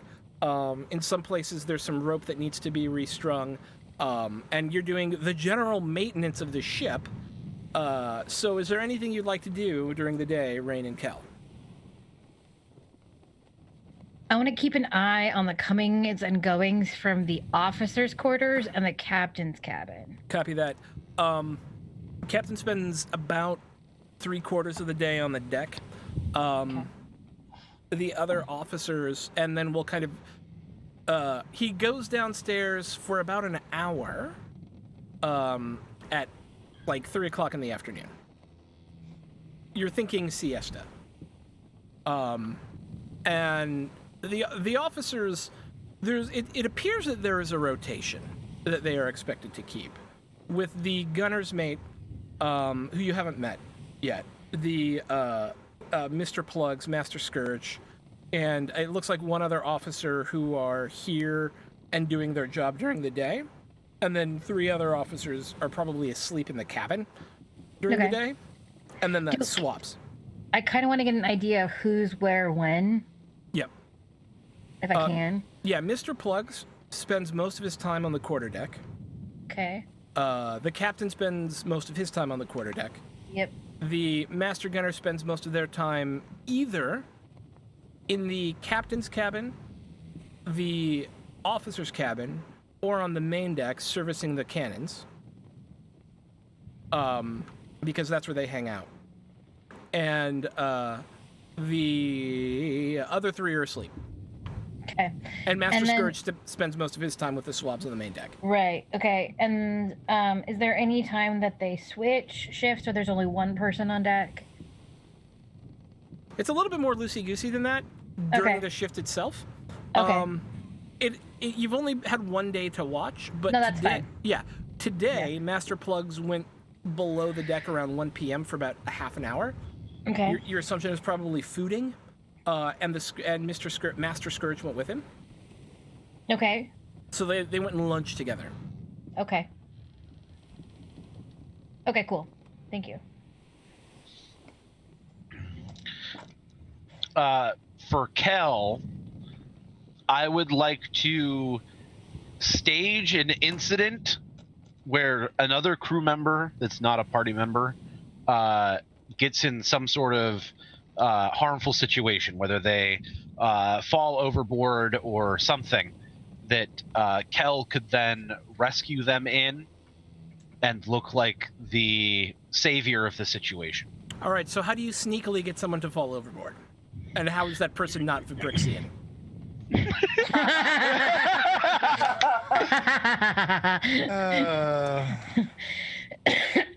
I mean, I guess it could be a Fabrixian.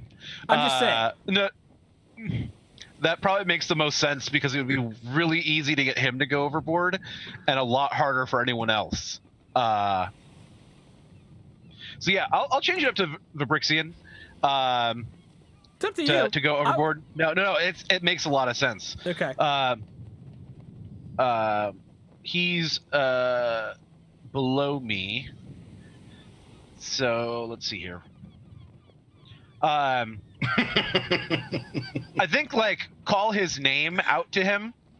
Like right as somebody's about to like taut a rope, that he trips over and starts to stumble, and like right near a low point on the deck railing. Make a sleight of hand check. I'm good at this. That is a 16. Okay. Fabrixian, make a dexterity saving throw with disadvantage.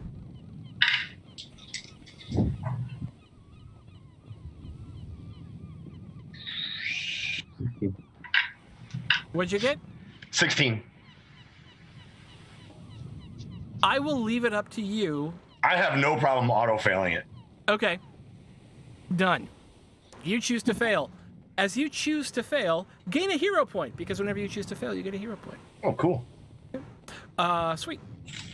So, you go, wah, sploosh, into the water. A bell starts ringing, and you hear, man overboard! Man overboard!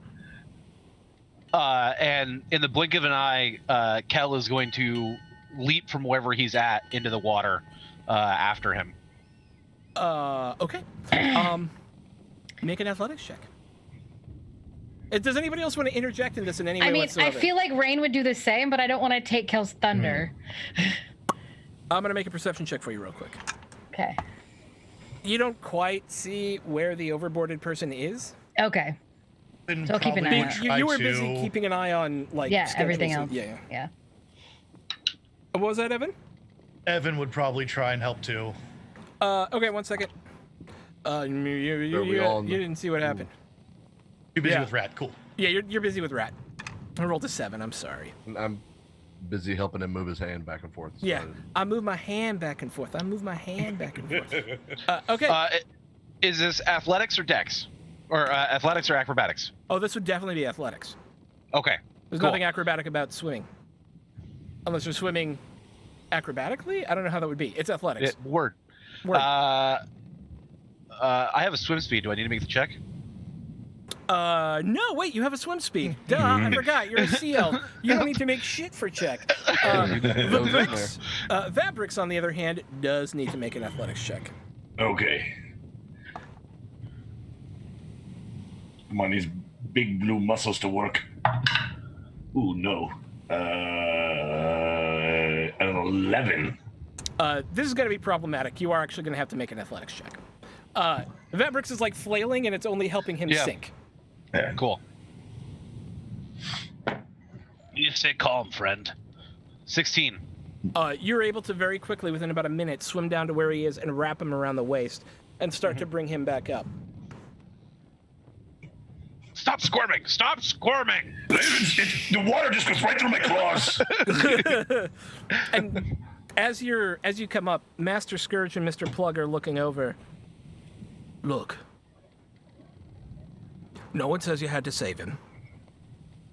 He could have swum down too fast. Just let go and probably give you something for it.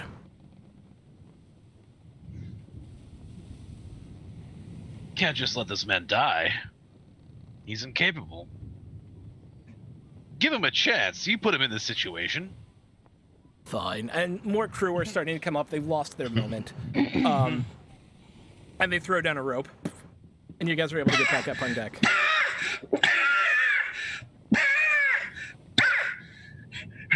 What? Who knew there'd be that much salt in the water? Are you kidding me? No, back home in the baths that Mr. Griffin makes for me, the water's never that way. Usually bubbles and stuff. Throw him back in. I made a decision. When I hit the water, I just said if I drank most of it, then it would just go down and I would be okay.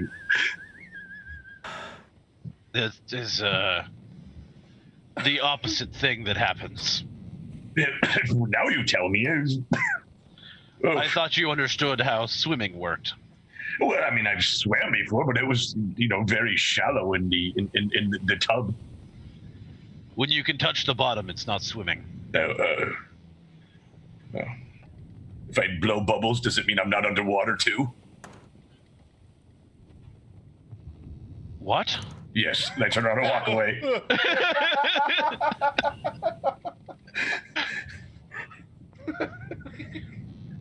Okay, Celeste. All right. Another day. Roll me a D100. Thank you. Yep.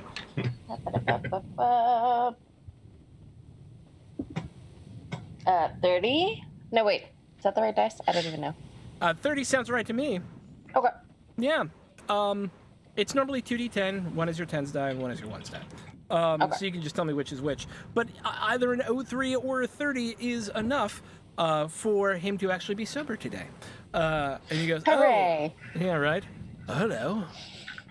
Hello again. Oh, I remember you from yesterday, I think. Yes, we were cooking together. Yes, right. You're my new cook's mate. Sailbird, my love. Yes, we're singing the songs that we sang that I don't remember. Yes, I love it. Yes. We're going to be singing more Sailbird Malarkey today, I think. Yes. I've already started cooking. Excellent. We What's have on the menu? Elmo stew. Oh, poor Elmo's Elmo. already in the Yes. stew. Well, thank goodness for that. Yes. It actually smells quite good. Oh my. And Celeste will kind of go over to the pot and she'll kind of peek in and she'll go, oh, that smells lovely. Yes, I'm a cook. You know. Yes. Well, it's lovely to see your talents. For a change. Would you like a drink? Yes, I would love one. Excellent, me too. And as he goes to grab the drink, you notice way more stuff this time, because I rolled way better on your perception check. There's like a magical dagger over there hanging on, like, that's just probably being used to, like, cut carrots. And you're pretty sure there's some money, like, that he's never noticed hiding behind some of the pots over there. And is that a magical scroll? What is even, right? Like, what is this kitchen? Like, and wow, his cookbook is actually really nice. What is that? Like, I mean, it's like really nice. It's like probably worth a couple $100 gold. Yeah, and that's like 20 gold a bottle brandy. What the hell is happening in here? Yeah. It's like did things change overnight, or was this all here yesterday? Yeah, I don't want to change anything until I cook with it. Oh, well, I see lots of utensils that will prove themselves very handy. I'm very excited. Right, chef, what would you like me to do? Help, however you like. Need someone to cut carrots. We have a few left. Make sure to scrape the mold off. I've got a few onions that are still good too. You should probably throw them in the pot. We're gonna be on half rations here in about a week though, so we need to be careful about that. So make the most of what we have. Yes. Celeste will go and gather the onions and carrots and so on, and we'll attempt to go for that magical dagger. Okay. Better of dexterity or sleight of hand? Let me see. Sleight of hand will be a dexterity bonus. So it's either you have trained sleight of hand or you don't. I don't have sleight of hand. I have dex, though. Yeah. Okay, so just dex? Yep. Okie dokie. 14. Okay, good. I rolled a 2. All right.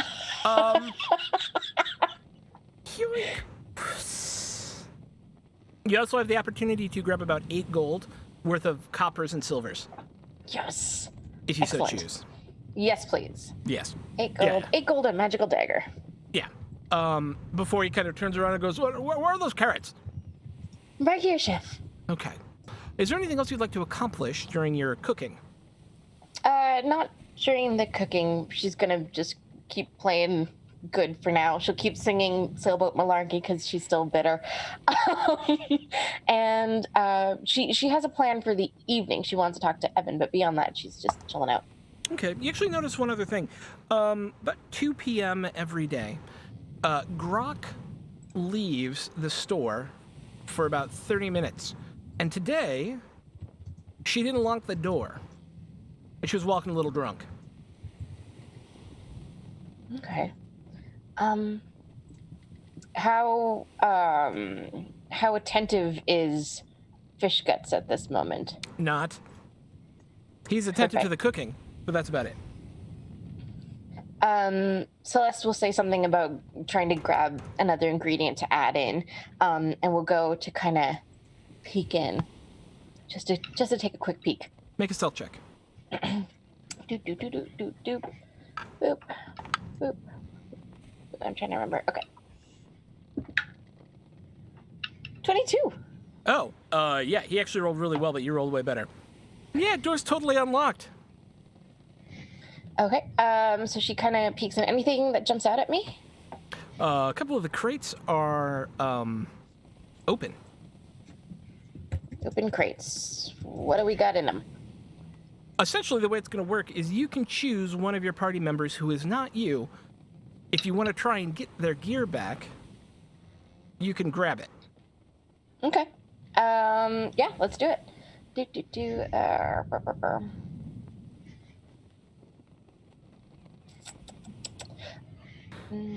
I'm just trying to decide. Sorry, y'all. Somebody gets a bonus from your good work. Who is it? Let's do Kelsatra.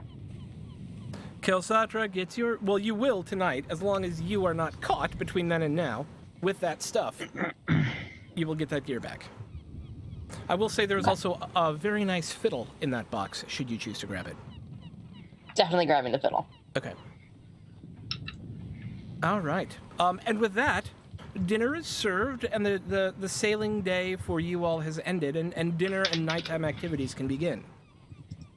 Vabrix, for you, it has been a back-breaking day. For the rest of you, it's been a day, and it's been kind of annoying, and there's been stuff to do and people to watch, and apparently rats to ride to meet other rats, and yeah, it's been that kind of day.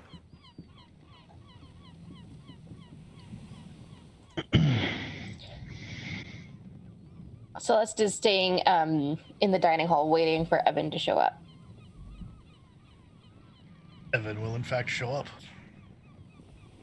She'll wait until they sit down, and then she'll make her way over and say, "Mind if I sit with you for dinner?" By all means, please. Thank you. And she'll take her seat. So last night, she says between bites of food, it sounded like you know about the Stormrunner. You sounded like you're good friends with the captain. Does Evan know anything about the Stormrunner? Nope. Oh, Not that I'm aware of. My bad. Vabrix did. Oh, I thought Evan knew as well. My bad. Okay, never mind. Different. No, this will be fun though. Okay. Yes, the Stormrunner. It's passably familiar with it. What do you know about it? That's a good ship. Captain's very good at what she does. Your interest. If you would like, you can make a history check. Cool. Do I need to make one as well? It is a 22. You don't have a sailing background, right, Celeste? No. Then you would not know. But Evan, you know of the Stormrunner and you know of White Hollis, but you only know of White Hollis in conjunction to another pirate named Reese. Reese, R-E-I-S. Reese is the captain of the Crimson Roger. It is the most feared pirate ship in the Atabian. In fact, there are two major rumors about Reese and the Crimson Rogers and those who choose to sail under, which she does choose to sail under the flag, the Crimson Roger. So she is part of his pirate fleet, essentially. You know those who swear fealty to Reese do so even after death. And you know that the ship, the Crimson Roger itself, is rumored to be crewed by those who continue to serve even after death. And that the sails themselves are red with the blood of those he has killed in his piracy. He is a villain. He is known throughout the Seven Seas as a villain. Anyone who chooses to fly under his flag is also likely a villain. Capital V, we're talking here, not little v.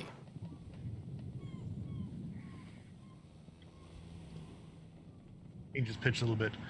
Now, why would you be interested in someone like that? Exactly good company. No, indeed they're not. Yet I'm afraid I have questions for them. And what are you, willing to risk to get those questions answered? You know who she answers to. I mean, I don't know so much about her as you seem to. Look, it sounds like our little room has plans for this ship. I'm merely saying, if we happen across Whitehollis or anyone associated, I have questions. If we happen across them, I haven't the faintest hope of it. But Happen across them. The smartest thing we can do is ask the questions and make sure that they don't live to tell you. well, the Brixian seems to also have a connection with them, so I worry if I don't seek them out, perhaps he will. I could have sworn his name was Mark, but, you know. I see what you did there. What's everyone else doing during all this? I will sit down next to Vibrixian. Case in point. Rough day. Yes. I was extremely exhausted from all the grueling labor of washing the deck. Yeah, and I tripped over the rope, and sorry, I was upset earlier, but I do want to thank you for saving me. No problem. It was anything. Yeah, I'll do it again. Well, hopefully we won't have to, because it was quite the science experiment. I did drink a lot of that water. I was very upset tummy afterwards. I can imagine. Fun fact, I can breathe that stuff. That's amazing. Is that something you can teach me? No, it's an inherited family trait. Oh, I guess I have some of those too. Anyway, it occurred to me while dragging your ass through the ocean to safety that perhaps we need to find a more suitable role for you. Do you have any skills that we may be able to show to Master Scourge to get you off the deck and into something useful and not detrimental?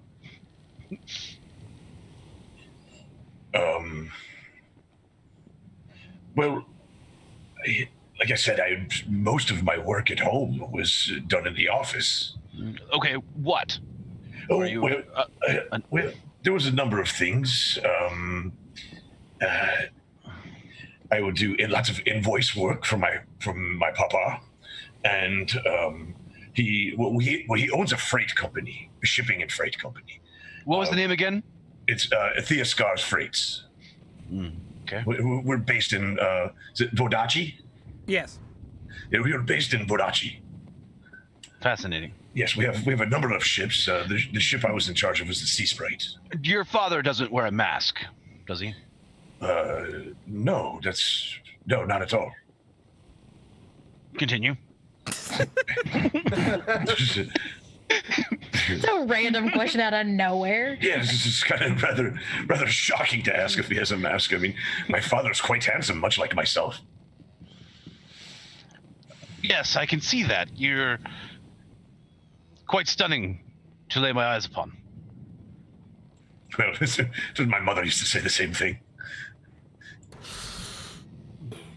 Continue with what you're good at.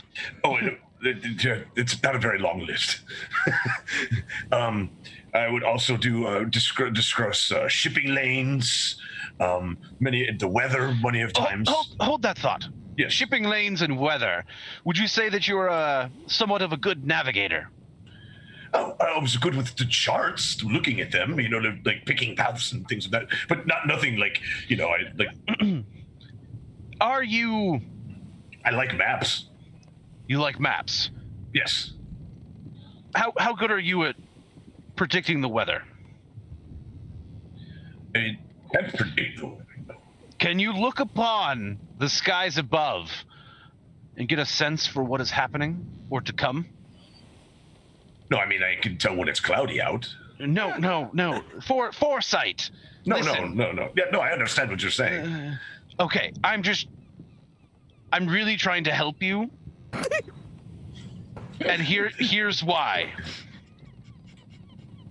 If you do not show worth, all you are is a burden. You are food that is not getting shared amongst the rest of the crew. You are money that the rest of the crew is not making. I'm trying to find you a role so that you don't go disappearing on us. Well, I really don't plan to go anywhere there until I find my ship. And I mean, quite frankly, I wouldn't leave you guys alone either if I knew where my ship was. No. I'll be up to you, my friend. Vibraxian. How should I put this in a way that a nobleman might understand? If you do not entertain your party guests will leave and you will have no one left to entertain. They will write a bad Yelp review. I think I understand what you're saying. Vibraxian, if you do not pick up your work habits and prove your usefulness, they will cast you aside. They'll kill you. You will die. Yes, they offered me a sum to not save you.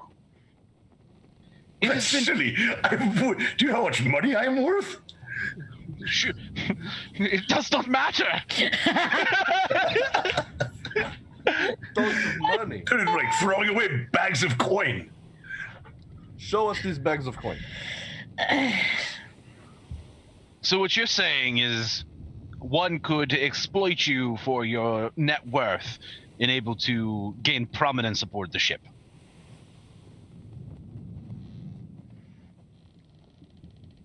I'm not saying that. Okay, I have another question for you. How much do you trust me? Oh, you're like my only friend. Of course I trust you. Excellent. There will come a time, the next couple of days, where myself and one of our new roommates will put you in a situation that makes it appear that we are not your friends. That we are not being kind to you, that we are, I don't know, going to turn you over to the captain in exchange for a large sum of money. And I hope that when and if this occurs, that you will trust us, that we will not, in fact, harm you. Well, I would probably advise against that. Like harming me, especially since you're my friend and all. Yes. Friends do not harm other friends unless there is profit to be made.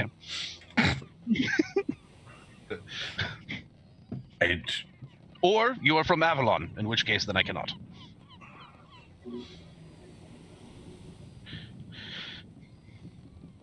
So, when it appears that I betrayed you, I have not, and I want you to remember this. Okay. We're still going to be friends, or almost friends, right? Yes, we will be almost friends through this entire process. So it's like going to be playing pretend. Yes! Yes! Oh, okay. I can do that. Excellent. I played pretend with Mr. Clerpin all the time. I pretended to be a captain of a ship my whole Tell entire me, life. who is this Mr. Clerpin? Oh, Mr. Clerpin. Oh, he's my manservant. What did he do for you? Well, he taught me arithmetics. He taught me geography, history lessons, of course. Taught me I speak languages. I could speak Gnomish. Why would anyone choose to speak Gnomish? Well, Mr. Clerpin was a gnome. Oh! Yes, that makes sense. He was pretty much my only friend growing up as well, too. He was my tutor and, So, if I'm now your only friend, what happened to Mr. Clerpin? Oh, no, I mean, he's still my friend, but he's also my manservant as well, too, It's like almost like family. I see. Where is Mr. Oh, go ahead. Where is Mr. Clerpin now? Oh, he's at home with my father. Hmm. And Bodachi. Fascinating. You are a fascinating individual. As you say that, Sandara sits down beside the group of you and goes, I found some more stuff. You guys want some more stuff? Hold on. Just a second. Just a What? second. What? You keep saying found. I mean, Grok's drunk a lot. Is she drunk right now? Probably. I will be going. Conversation. Goes. Briscat, you may want to find me later. Okay. There's plenty of me to go around. No. Oh, God. Okay. All right. Okay. So wait, so we were all like there for that conversation, right? In and out. I imagine you were all in the same general social area because Taryn piped in and Kel piped in. Oh, I was definitely there. And Rain piped in. I wanted to have sidled over to Taryn anyway. Okay. Yeah. Whenever we have a moment. You have a moment. So, So, what do you do? what do you mean? Like, I hit things really hard. Oh, I see. Can I see your hand? Yeah. Hold out my hand. I'll take it. And I'll touch my iron pendant. And very slightly, very small, so as not to draw a lot of attention, you'll see a spark run from my hand around the back of my neck and down my arm and into your hand. Nice. Usually it can be much bigger. It can never hurt you.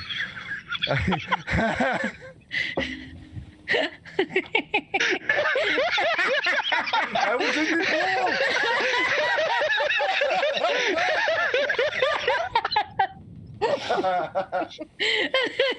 Oh, this is so good. We're all Okay. adults here. Children. Yes. Children. No, we're not. Something in the middle. Good to know. Anyway, yes, I can do this from a distance. I can do this up close. Good to know. Yes. Hey, Fabrics. Oh, sorry, go ahead. Players first always. Okay. Hey, Fabrics. Yes? I think this is yours. And she, between you and her, holds up a light crossbow, which is essentially a crossbow pistol. Mm-hmm. Oh, thank you. Room right now? You're in the dining room. Oh, we're just okay. Out there. Okay. Cool. Okay, it would, Here you go. I would suggest we keep this for later. When Okay. no one will see.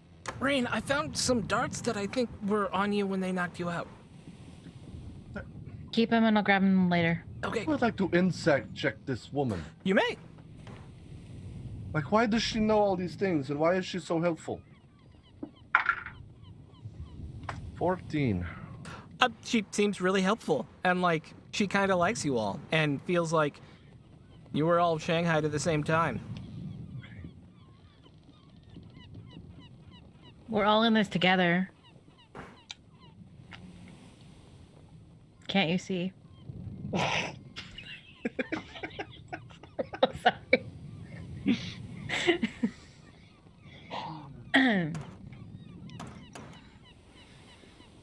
And with that, you are all able to kind of go back to your quarters for the evening. If you have a final scene you want to play out before we close the game for tonight. Are we gonna hand off stuff tonight? Oh, I think Kel was going to go sneak and do something. Oh, yes. I was going to go talk to the quartermaster again. Okay. Quartermaster, what's her name? Grok. I will go up there. Is the door locked? Roll a D100 real quick. It's 29. No. So the door's open? Door's open. You hear snoring. I will stand in the doorway and knock on the side. Well, hello. Oh, hello. Getting some beauty sleep. Yes, well, you know, I'm going to sleep off the day drinking so I can start the night drinking. That is definitely something that one should do. I agree. Yes. I always say, when you feel nothing, feel a drink. Have you looked outside? There is nothing. I always feel a drink. That's why I stay down here, so I don't have to see the nothing all the time. Is that why they put you down here? No, I'm good at counting things, sadly. How many fingers and toes do I have? I don't know. Your shoes are on. But 10 on top, vaguely webbed. You're very good. I can see why they would put you in this position. Thank you for the compliment. Yes. That was definitely a compliment. Do you not like your job? I'm a little confused that you think I'd be good at my job for being able to count how many fingers you have. You said you were good at counting. I was just reaffirming. By looking at your fingers? Okay. You have a very low they're standard good. for what is good at counting. Would is you all I'm prefer saying. to count my abs? I don't quite swing your way. Oh, that's fine. 'Cause I One feel could like- still count. No, I'm quite good. Okay, that's fine. Is there something I can help you with? Yes, I was here to ask if you enjoyed your job. As much as anyone enjoys their job, I guess. See, that's very troubling, because I can't tell whether that's a good thing or a bad thing, because a lot of people do not like their jobs. Look, I get to travel, I get to see the world, I get paid a wage. Could be worse. Captain's kind of horrible, but he's all right. Do you ever worry about yourself getting punished if things go missing? Yes? Why? Did something go missing? And she starts to get up and starts looking around. Oh, I don't know. I'm just curious. Like, I saw the person before that was sent overboard and drugged in front of the ship for the stealing. And I want to make sure that's not you. Yes, stealing is quite illegal. You absolutely shouldn't do that. The first time they'll put you in the box. The second time they'll throw you overboard. Multiple times. What is the box?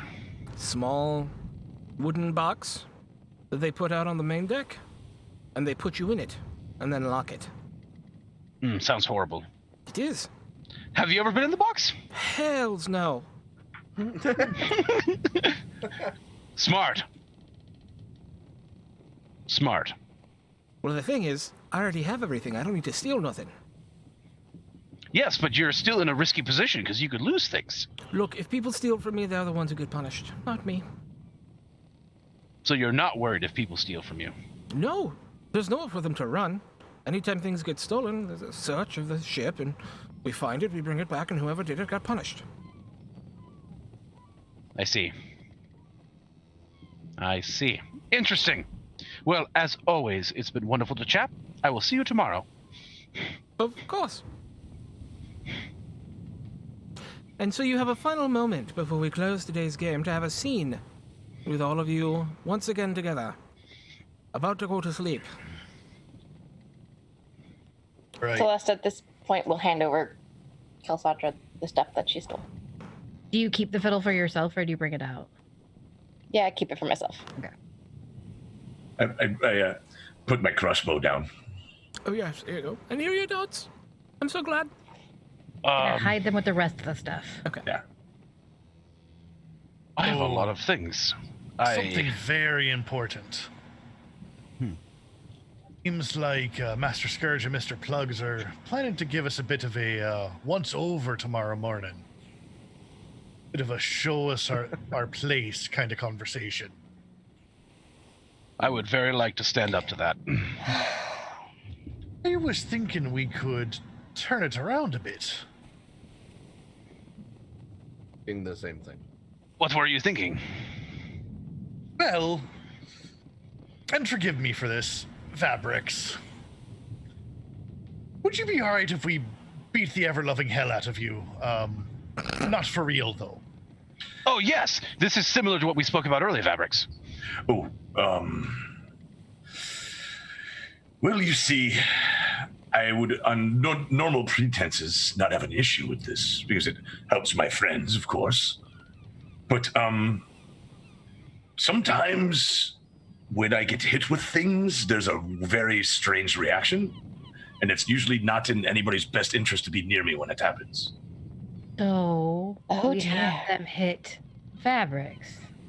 First, And we stay away. This is why I said earlier I've never even had a spanking before.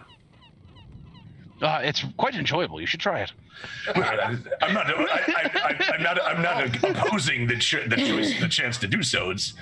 I don't always have the option to receive. Receiving is also fun. I'm thoroughly confused. No, it's okay. So, Evan, Somebody needs to get gone. it occurs to me that no one seems to care that Fabrics is of wealthy nobility status. But we could very easily use that to manipulate ourselves into a higher stature.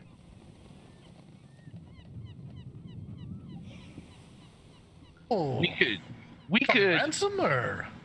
we could get in on some heavy payout and access to better parts of the ship, have more say and control, and then from there, anything is possible. They turning him into the captain. The captain doesn't give a damn about him. At least No. not until we get to the fort. But then once he's at the fort, then he is worth quite a lot. How long until we get to the fort? Right now, he is 13 being days. treated. Right now, he is being treated as crew, when in fact he should be treated as cargo. This is a fact. This man should not be swabbing decks. This man should be kept alive and safe, because he is worth more to the captain alive than he is overboard and drowning. Well, I like that idea. I'm with you to a point. But what if not the captain, but Scourge? Scourge seems like the kind that has a mind for this, versus the captain that's a little bit more uptight. I can see it. I And spoke that to- creates division in the crew as well. Indeed. I spoke to Fabrics about it earlier, and he's fine with it. Keeps you from scrubbing decks, probably. Mm-hmm. As long as I can stop getting these things under my claws, I'll be very happy. What? What Oh, no, things? just the dirt under my claws from scrubbing and things. See, I told you he was a noble, Oh, dear God. and I have spent quite a lot of time around nobles. we have opened the giveaway for one set of tabletop loot dice and a player's handbook. Type matey to join! ! Matey. If you won last time and I draw your name, I'm probably going to draw somebody else, though, just to let you know. To get out ahead. Well, how are we going to get out ahead of Scourge and Plugs? They're coming to beat on us in the morning. We might want to try and avoid it. Well, like I was saying before, if they do beat on me, it could be an opportunity. Especially if they come in mass. We need to slow play this. We need to be out of here and at our post early. How long do we have before we reach our destination? 13 days. 13 days. This is a long time. Indeed. But in 13 days, one or more of us might have a seat at the table, so to speak. Yes. That's the goal. Yes. Find some folks that we can trust here. Or at least help us backstab everyone else.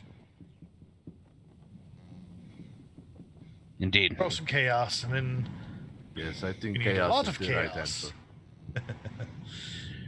I can do chaos if needed. We should definitely keep an eye out for other members of the crew who are equally disgruntled. I know someone. Oh? Done. Oh, one of the ones who works with us of the tops. They took away our fiddle. Those Another bastards. press gang. I have a many fiddle press you gangs could do you- borrow. Really? Yes. Gain some favor. How many press be gangs do easy you to think they find. have here? Majority of the crew? Out. We'll not have trouble finding disgruntled people. It does not seem like a very efficient way to do business. There is not much gruntling here. No. It's not good for long-term employment. Oh, they don't care about that. No, they don't. We get to what? Freedom? Whatever, what is it for called? freedom. We get freedom and they sell us as slaves. It's ironic. Wait, I'm totally confused. I thought when we got there, we were free. No. No. They're No, lying no. to you. Yes. Quite the opposite. All right, I have so much to learn. And We on will teach that, you. we're going to end tonight's game. All right, team. We're running a little bit late, so I hope, Wild Engineer, if you're watching, we will be off Zoom in probably 10 minutes. Anyways, thank you all so much for joining us for tonight's first game of Blood and Shackles, where our press gang crew has started to make their plans to find a way to gain advantage and maybe get off the ship or take over the ship. Who knows where the next few sessions will take us here on Blood and Shackles. Let's go around. I am absolutely fascinated because this is a very different start from a lot of campaigns that I've done where everyone's just kind of thrown together. It's more of a hot start than a we meet at a tavern and kind of stuff builds up around us. You were in a situation from the beginning and need to figure it out.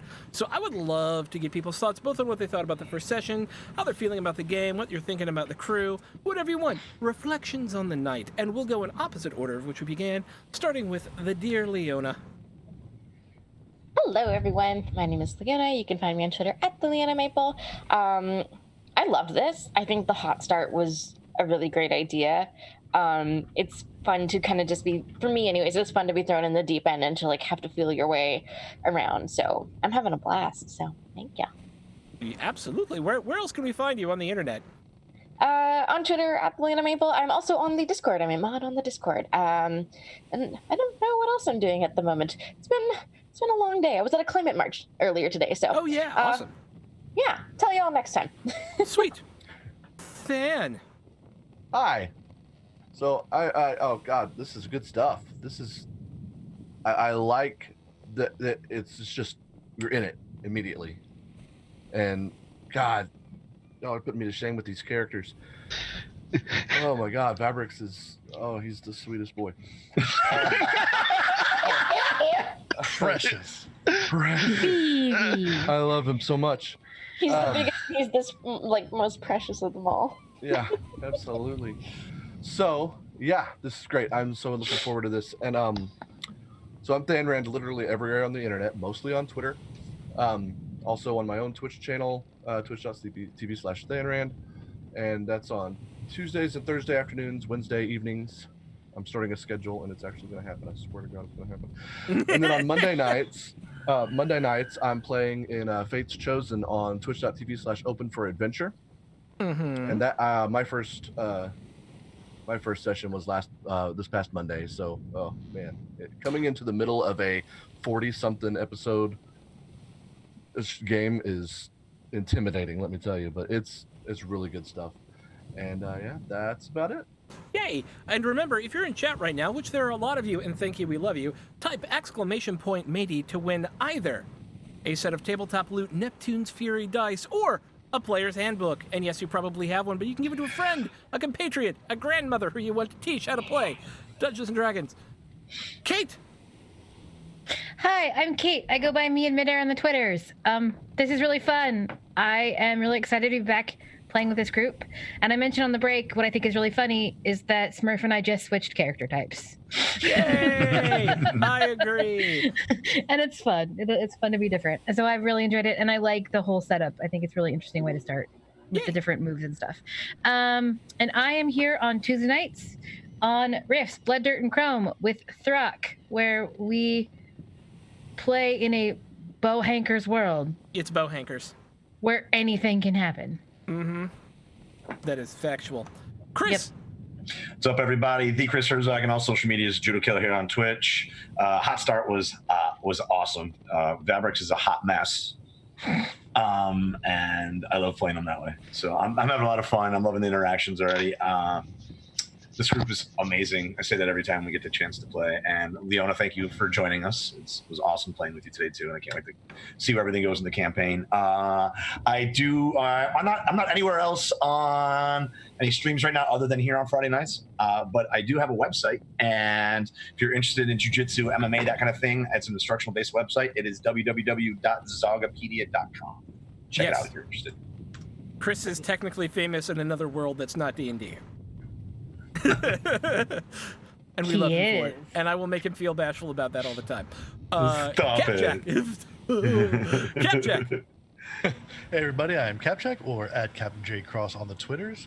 And yeah, I loved this hot start. We just got thrown right into it and really got to see how our different characters operate pretty much immediately, and it was great. And we're still doing this whole like feeling each other out thing and figuring out who does what, and it's pretty cool, and I like that. And I'm interested to see what's going to wind up happening on this ship for future. So yeah, the blast, and I've missed playing with all of you so much.